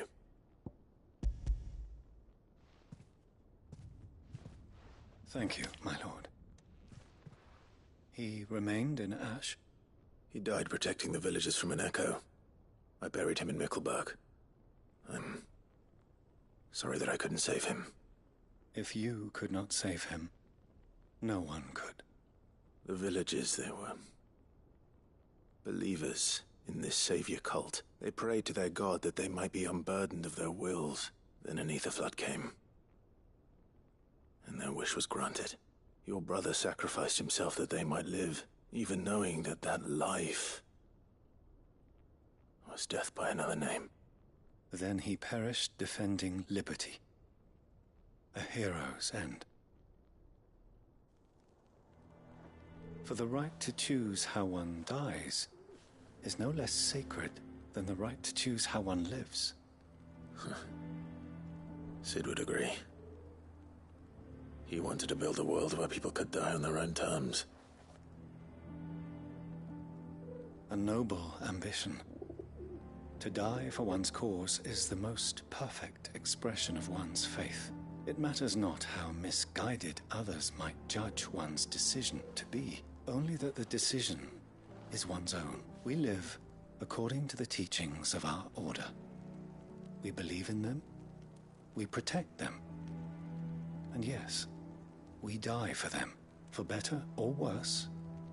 That is our creed. But he didn't die for your creed. He died to save them, and you still believe that what he did was right. I believe that he believed it was. We of the Undying are not slaves, but willing servants, and this was his will. The ultimate expression of it. All right. I'd like to know this man's name, Cyril. To know the names of all the Undying who've fallen in the line of duty. They died serving my house. It's only right that I remember them. That is my duty. Of course. I shall fetch the Book of Martyrs at once. My lord, it has been, and shall ever be, the greatest honor of my life to serve House Rosfield. Though our duties may differ, yours is no less important. I pray with all my heart for your success, and were they here, I have no doubt but that every one of my fallen brothers and sisters would feel the same.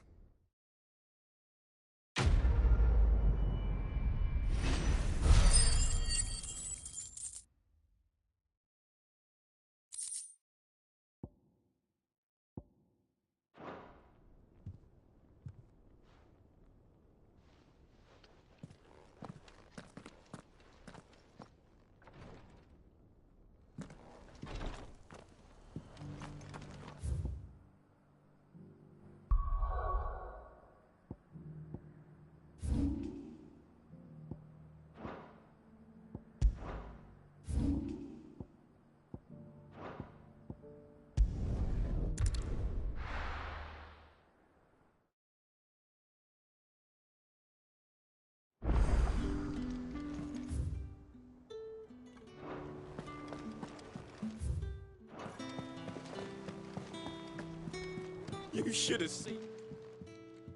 Welcome back, Sid. Welcome back, Sid. Yes. Welcome back. Trip wasn't too much of a pain in the arse, I hope.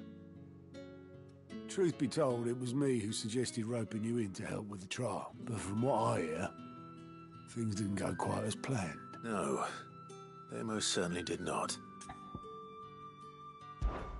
Ember lost his nerve in the face of a beast of prey, but he didn't lose heart.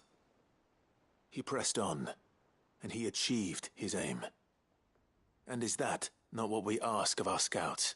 Indeed it is. Thank you for your honest appraisal, Sid. The fact remains, however, that Ember will not always have a battle-hardened warrior on hand to pluck him from the jaws of peril. All I have gleaned from this trial is that without someone watching his back, Ember is little more than a liability. Wait, Sergeant. Ember still has much to learn, it's true. And this time he was found wanting. But I'd say he's due a second chance, nonetheless. After all, he did do as you asked. With a bit of hard work, any hand can be made to hold a blade, and any mind can conquer its fears. But a scout's nose is different. You've either got one, or you ain't. And by sniffing out that log, young Ember here has shown he has a conch and a half. Wouldn't do to waste it now, would it? Fine. One more chance. I'll do whatever you ask. I'll spend my days and nights in the pit if I have to. I'll show you. Just you wait. Daft as a brush, that one. But his heart's in the right place. Just like someone else we know. And if you ask me, we've been leaning on him for far too long. That time the Cursebreakers took some of the weight off his shoulders, I reckon. It couldn't hurt. Just don't tell Gav I said so, will you? I won't have him thinking he's been hard done by. Next thing you know, he'll be asking for a day off. Chance would be a fine thing. Back to work. Forgive me, Sid. This did not play out as I expected. Things really do these days, but that's why we need men like Ember more than ever. Men who can make the best out of a bad situation. Remember that. I will, Sid. Thank you.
do you think happened to Miss Middledore?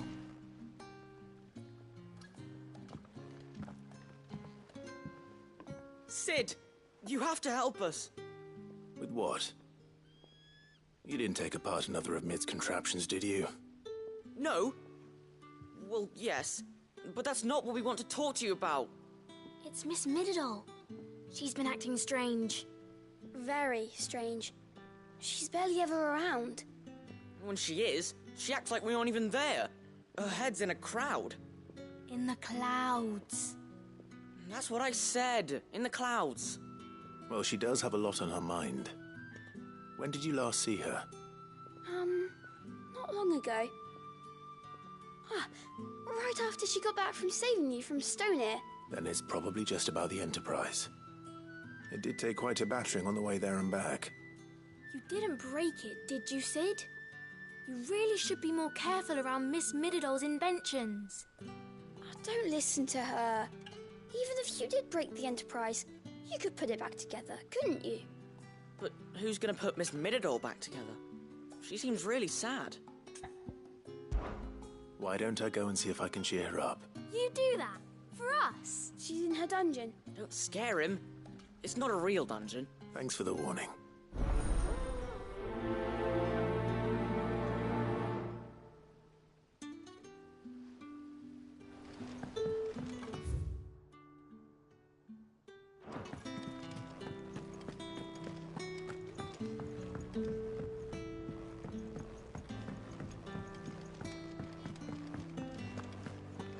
I will not let them be fooled.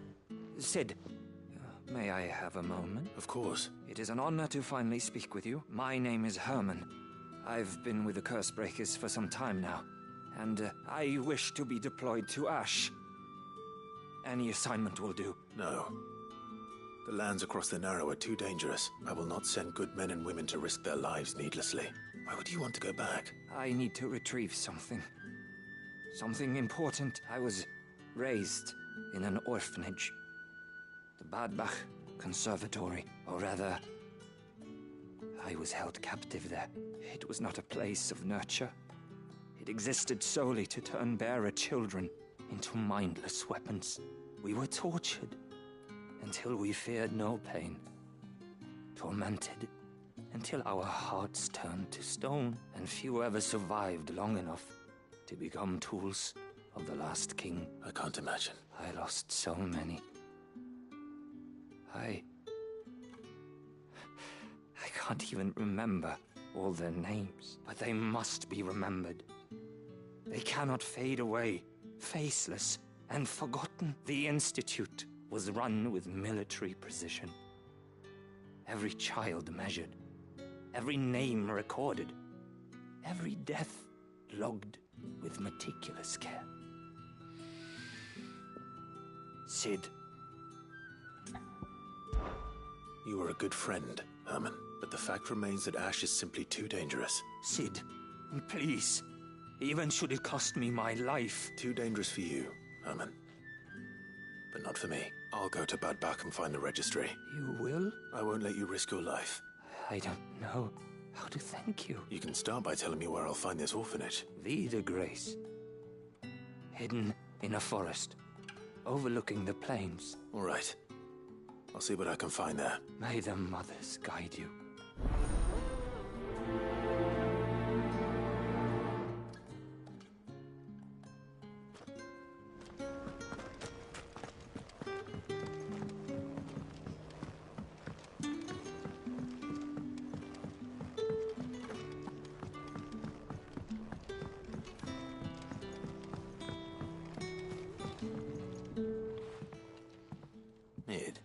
If you have a... That's it! I knew it! The answer was right here under my arse all along! If this doesn't steer to the skies, nothing will! To the skies? You aren't trying to give the Enterprise wings, are you? What else would I be doing? The children seem to think you're avoiding them. They're worried about you. Is this really so important that you need to shut yourself away from everyone? The Enterprise is already the fastest ship in the realm, and that's with the sea beneath her. But what if she weren't bound to the waves? What if she weren't bound to anything at all? It's not fair. The gods get the skies all to themselves, so I'm gonna do something about it. The Fallen had their chance, but they relied too much on magic. And see where that got them? But not me. I've discovered how to do it without. Well, almost. First I need to make a prototype. And is that a one-woman job? Are you volunteering? I'll have you know the Enterprise is my baby. But if a godfather's offering to lend a hand, I'd be happy to take it. First, I'll need oil, and not just some old drippings from Miss Molly's spits in the Tub and Crown. Refined stuff, like they make in Ordil. Then I'll need some bone, or shell. Light, strong, preferably no longer attached to the beast it belongs to. If it's beast bones you're after, I'm sure the curse breakers will know where you might find some. No, they'll know where you might find some. You're the one who offered to help, remember? I should speak with one of the curse breakers before I set off for Old Hill. See if I can't find this bone while I'm there as well. Has Midadol mentioned a new project?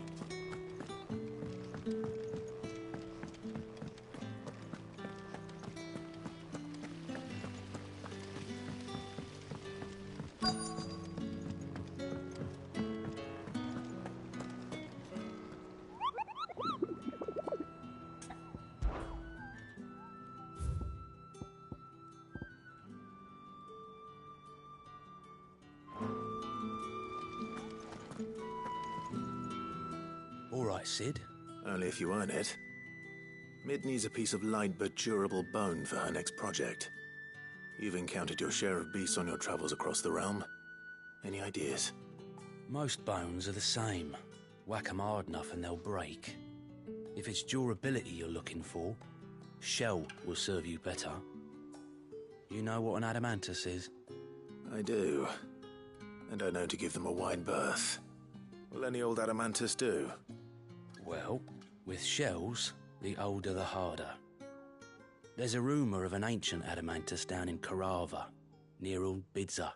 Or what's left of the village anyway. But don't expect to make quick work of the bastard. There's a reason it's lived as long as it has. I'll keep that in mind. Thank you.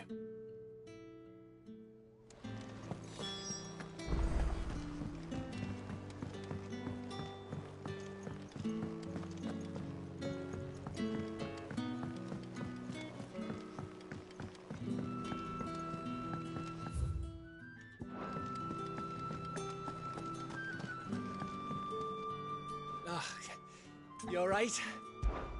Something troubling you? No more than usual. It's just...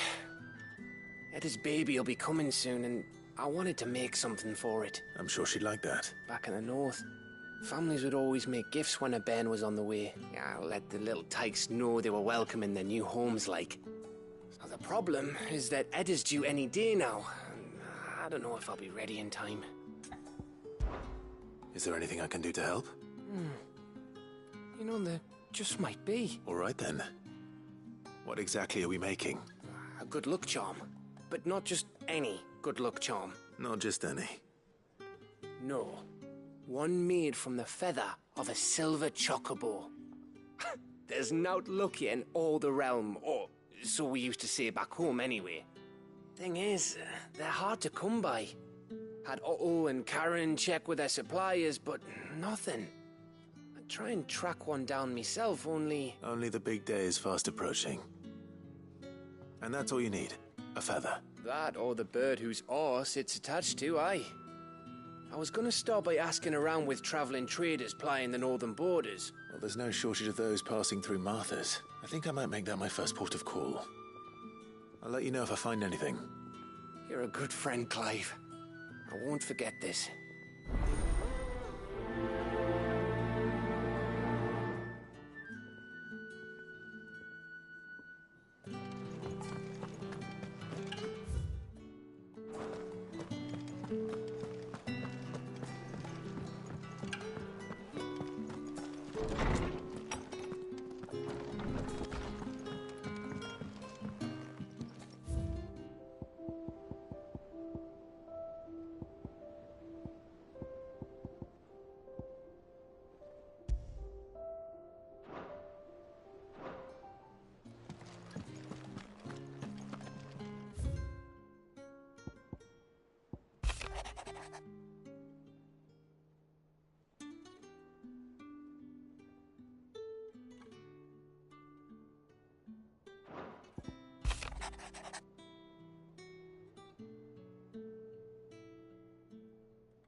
If Joshua's worried about Jill, I should go and speak with him.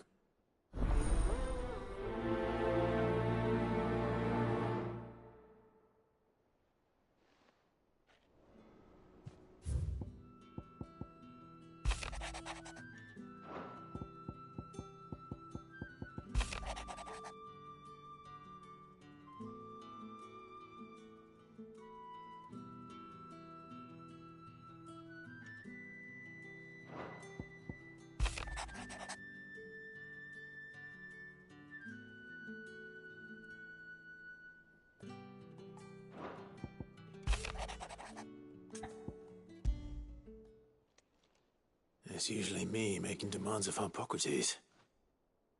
I wonder what this is about.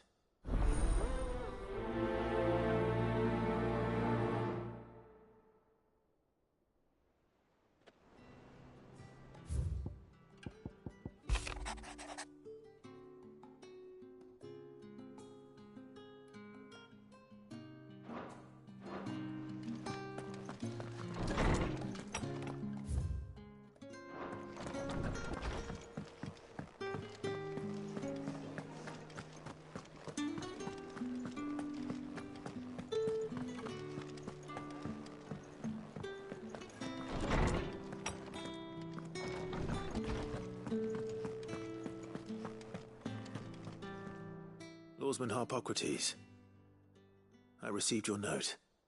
Ah, yes. I expect you're wondering what this is all about. You spoke of making amends with Dion, but I can't imagine what for. Then I should begin by telling you that I was once his tutor. This was some years ago, of course, before I joined Sid in his hideaway. At that time, I was counted among the foremost scholars of Oriflamme, and was accordingly invited to the palace to supervise the young prince's education, all to ensure that the future emperor had a firm grounding in, well, everything an emperor should. History, religion, commerce, government. Alas, our time together was cut short when Dion left to join the Dragoons. His studies no longer being deemed necessary. I had not expected to meet with him again, least of all here. Have you spoken with him? No, I have yet to find the right moment. His Highness always seems so preoccupied, especially when alone. I would not wish to disturb his ruminations with idle words of greeting, not when I know he dwells upon the evil Ultima had him commit in the Dominion. The guilt weighs heavily on him, I know. But as you say, that was Ultima's doing.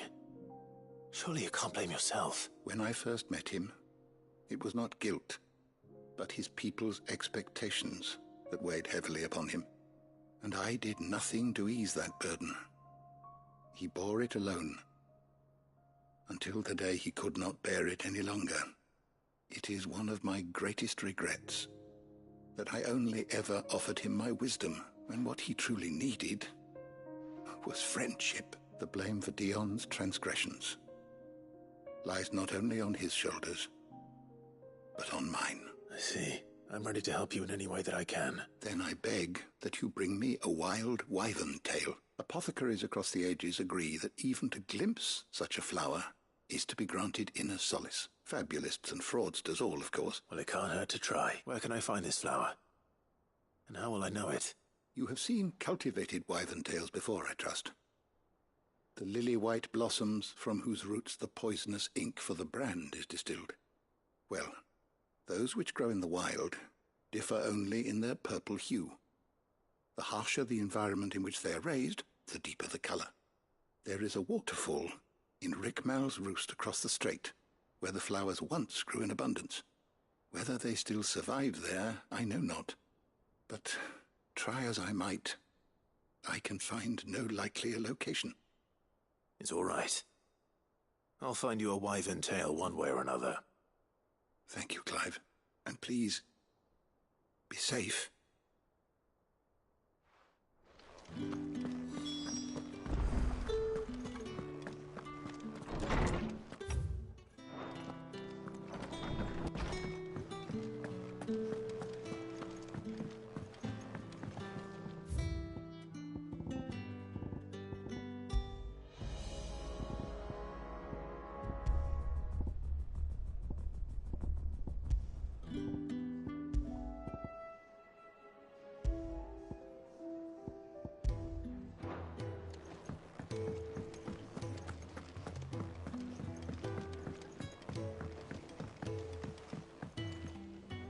Joshua, I read your message. You're right.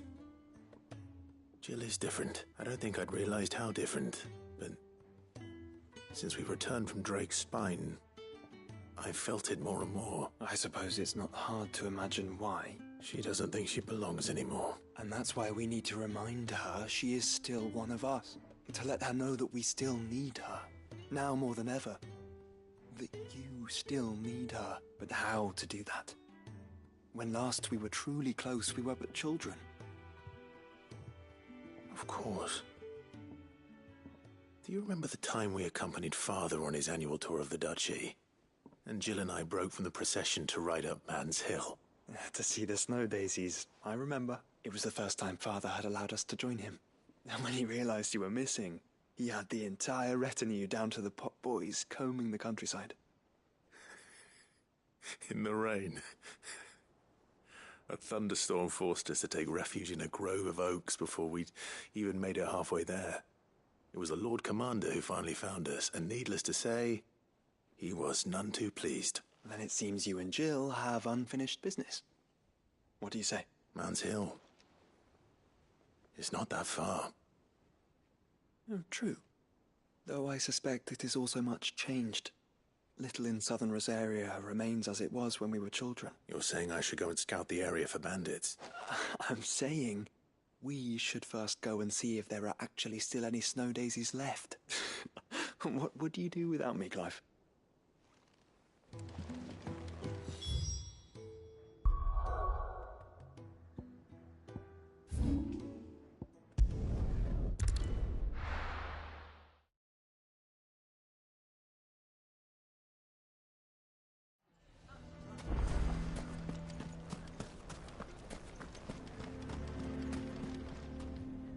Here to help me pack? Thanks, but I'll be traveling light. I'm almost finished already, in fact. You're really going to go through with this, then? I am. But before I go, there is one small issue I'd like your assistance with. Well, two, in fact. If it's within my power to help you, I will. It's the children. I refuse to let them share in my disgrace, and if I leave them here, they surely will. Our friendship would see them ostracized forever. But I can't take them with me either. I can think of only one place where they are certain to be safe, and provided for, and loved. The Hideaway. Of course. The children would be more than welcome. Thank you, Clive. I will not forget this. Lubor, are you still here? What is it, Ferda? You look pale. There's been a flood in the Velcroy, a damn big one. The League of Outlaws encampment was completely submerged in ether. What? Every last one of the bastards has turned. And they're headed this way. Bandits are one thing, but Akashic bandits are quite another. We need to evacuate. There's no time to lose. Ferda, gather the men. The Akashic may strike at any moment. We must make ready to cover the townspeople's escape. Well, what are you waiting for? Yes, my lord. Clive, change of plan. The children stay with me for now. I need you to find Conrad and Natalie. Tell them to prepare for a full and immediate evacuation. Understood. I'll do what I can to convince everyone else. Wish me luck.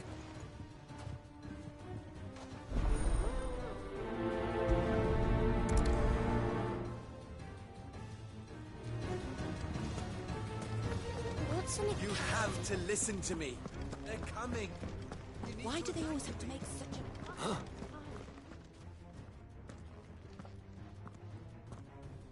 Ah, it's you. What do you want, Lord Underhill? To pass on an important message. There's been an ether flood out in the Velcroy. The camp where the so-called League of Outlaws were gathering has been swallowed. They're no longer just bandits. They're Akashic now. And they could be here at any moment. You need to begin preparing for a full-scale evacuation right away. Oh, do we? And who was it who gave you this disturbing news, might I ask? Lubor, perhaps? The man spreading the same poison out in the square as we speak. You may believe his lies, my lord, but we know better. But why would he lie about something like this? Some twisted attempt at revenge, perhaps. If he had not been unmasked, He may well have been elected our leader, a great honor for one of his kind. One he might well feel aggrieved at having been denied. Lord Underhill, forgive me, but it has become all too evident where your sympathies lie. Lubor cannot be trusted, and neither, therefore, can you. You may not trust me, but for the sake of your people, ask yourselves if there is any chance that this is true. There isn't. You can be certain of that. Now be off with you. You're making a mistake. Come, Clive.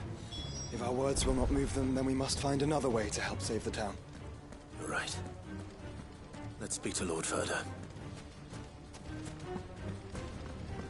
I think we'd better shut up. What's Lubor raving about now?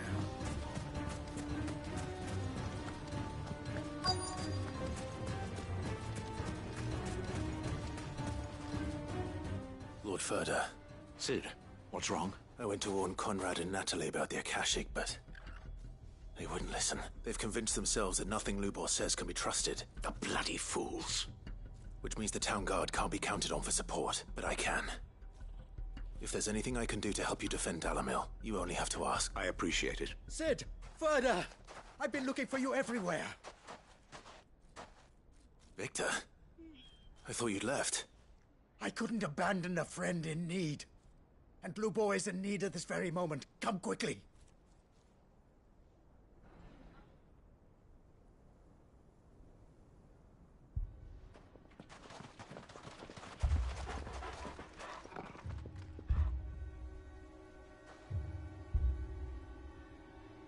You have to believe me. The Akashic are coming. They don't eat. They don't sleep. They don't tire. And they don't care who they kill. They're unlike anything that's come before. There won't be no parley, no mercy granted. We may have saved the town once, but this is different. I do not ask that you forgive me, but please believe me. If you do not run, you will die. You will all fucking die!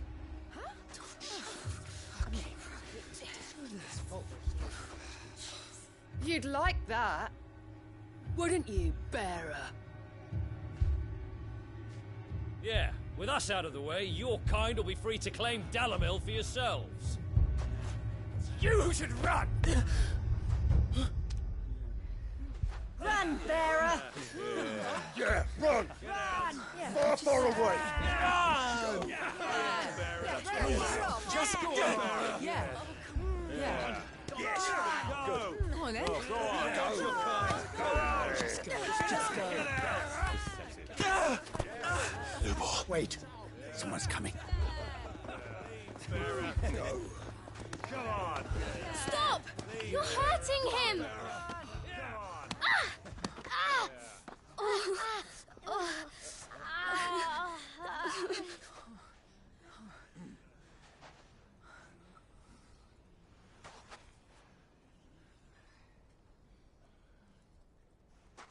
What did Lubor ever do to you? He solves all your stupid problems, and he keeps all of you safe. You know there's nothing he wouldn't do for this town. Who was it who made that cleaver you use every day, Conrad? And what about your counting table, Natalie?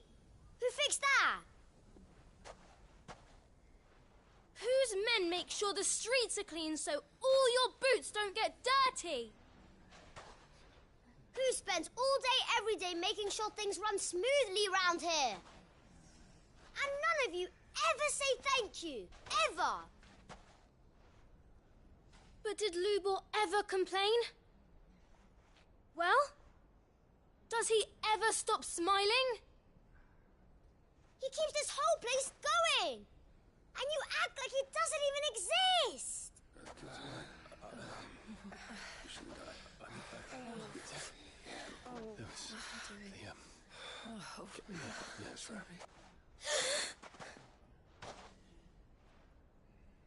Lubor, We've heard enough.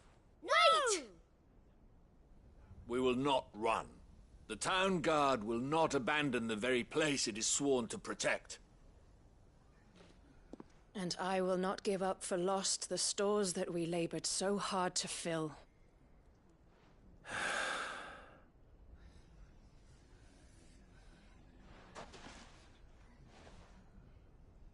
So tell us, how do you propose we deal with these Akashic of yours?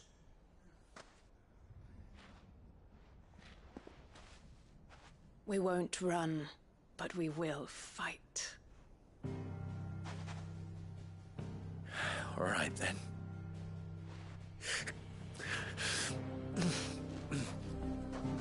Fine.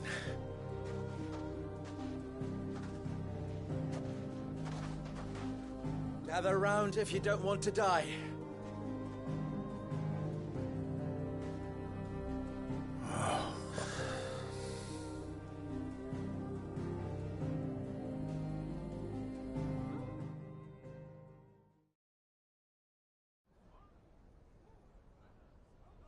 Allow me to explain the situation. The ether flood occurred near the village of Cheratina, deep in the Velcroy. The place had been abandoned for years, until the League of Outlaws decided to make it their base of operations. Now they're all turned, and if the scouts' reports are correct, heading in this direction. They are mindless monsters, driven only by hate and rage. And they are utterly unpredictable. With the bandits, we at least knew how and where they were likely to attack. When these creatures come, Dalamil will have the bitterest fight it has ever faced on its hands. The town guard will muster at the north gate. The rest of us will take the south. Both forces will provide men to serve as scouts and messengers, ready to spread word of the size and nature of the Akashic force as soon as it is spotted. And as soon as it has been, we will converge on its position and see that it is driven back from Dalamil at all costs. Conrad, can I count on the support of the town guard? Always. I leave the selection and coordination of the messengers in your hands, Victor, and the command of our men in yours, Ferda. If you would both be so kind. Consider it done. As you wish. Natalie, I would ask that you and your people have the townsfolk barricade themselves inside the bathhouse, and tell the merchants not to waste time securing anything beside the essentials. Preserving life is our one and only concern. As long as we survive, it doesn't matter what trinkets we might lose. Our riches can be regained. And if anyone doubts that, let it be known that the Briar's Kiss stands ready to cover any losses. Very well. I shall tell them. Where do I fit into this plan? Where else but the most perilous place of all? I would like you to travel to the home of our erstwhile League of Outlaws, Cheratina itself. The main host is most likely still there. And Dalamil will not be safe until it is eradicated, root and branch. A little gardening. How pleasant. I doubt it. I have a feeling these weeds will be particularly stubborn. Luckily, so am I. So you are. All right then, we all know what we have to do. Now it's simply a matter of doing it. For Dalamil.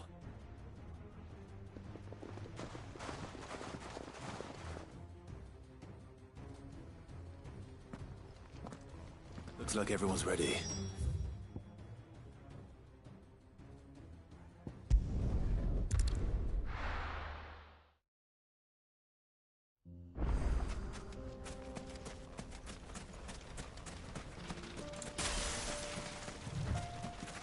There it is.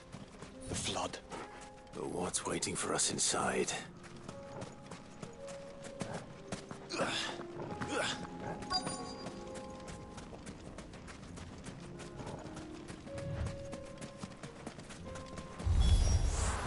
can't leave a single one alive.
The League is disbanded.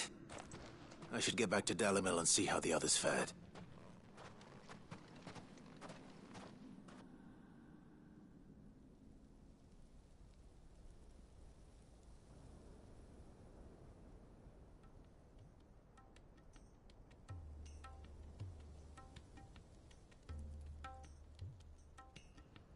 All the Akashic we were able to find have been dealt with.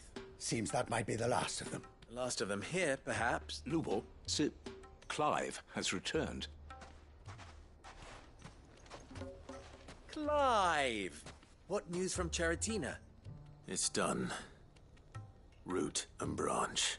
I knew you wouldn't let me down. Thank you, my lord. Friends, the Horde has been driven back.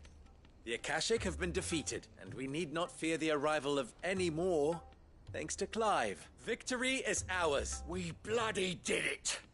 We saved Dalimil. Lubor, allow me to apologize. After all you have done for this town, we should never have doubted you. But we did. And for that we are truly sorry. We only hope that you can forgive us. We need you, Lubor. Dalimil needs you.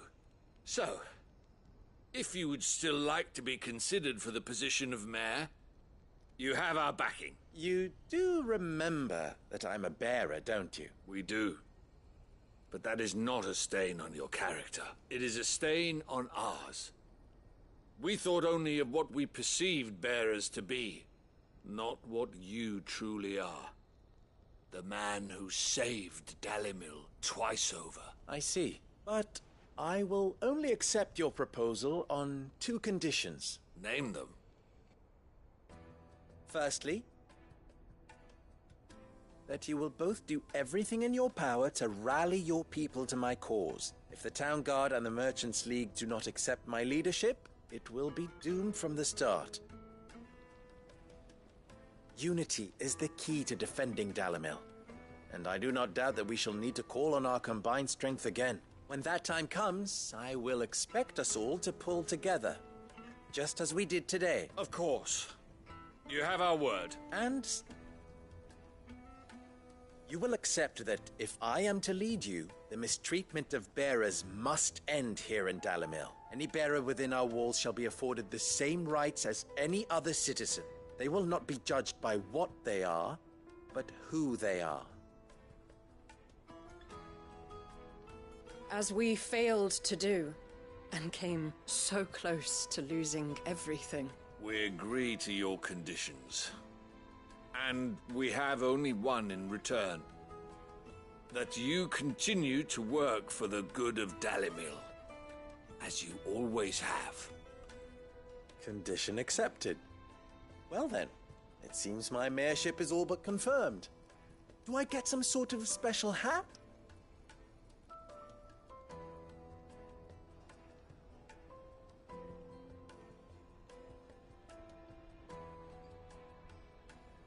How fickle fate can be. Not so long ago, I had resigned myself to leaving Dalimil in disgrace. And now, I find myself her leader. Here. For everything.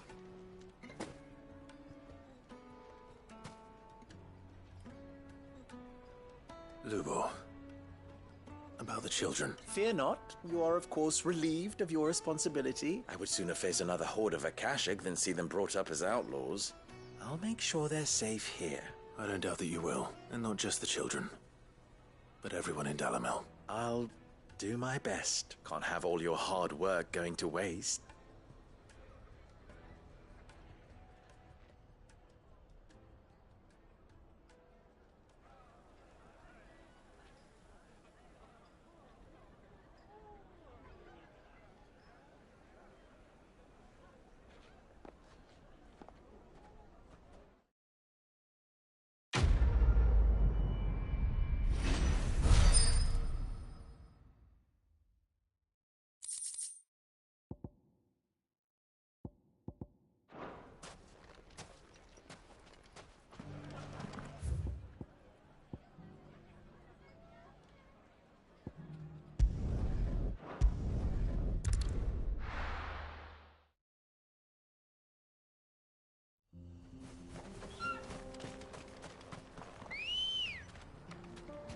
Good girl.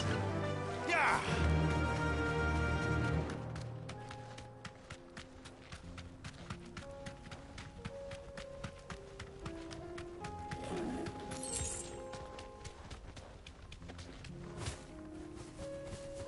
Here we are again. Carava. If you were a tortoise, Torgor, where would you hide?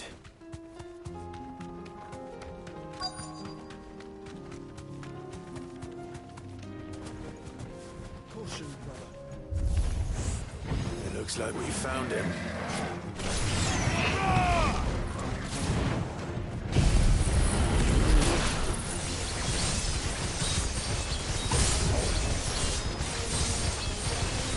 Waken, wind!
If Mid needs another, she can come and get it herself.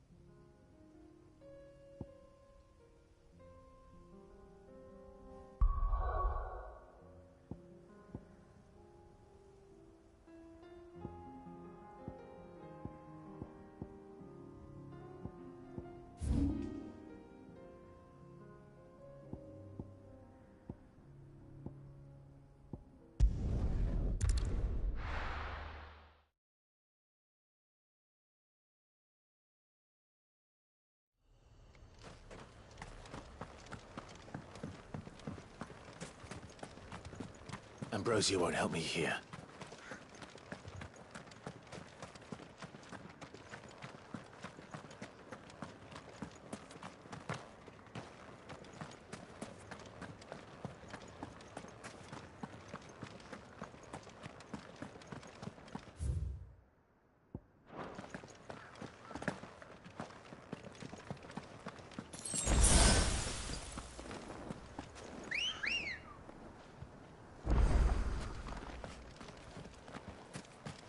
Come on. Fly, Ambrosia.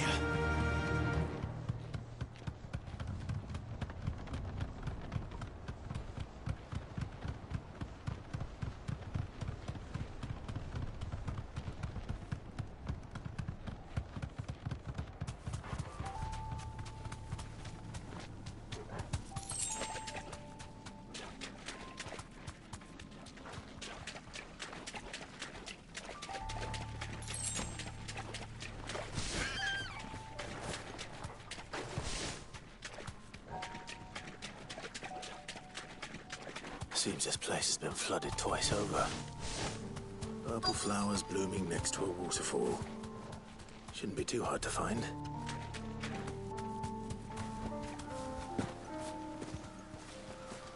Gah!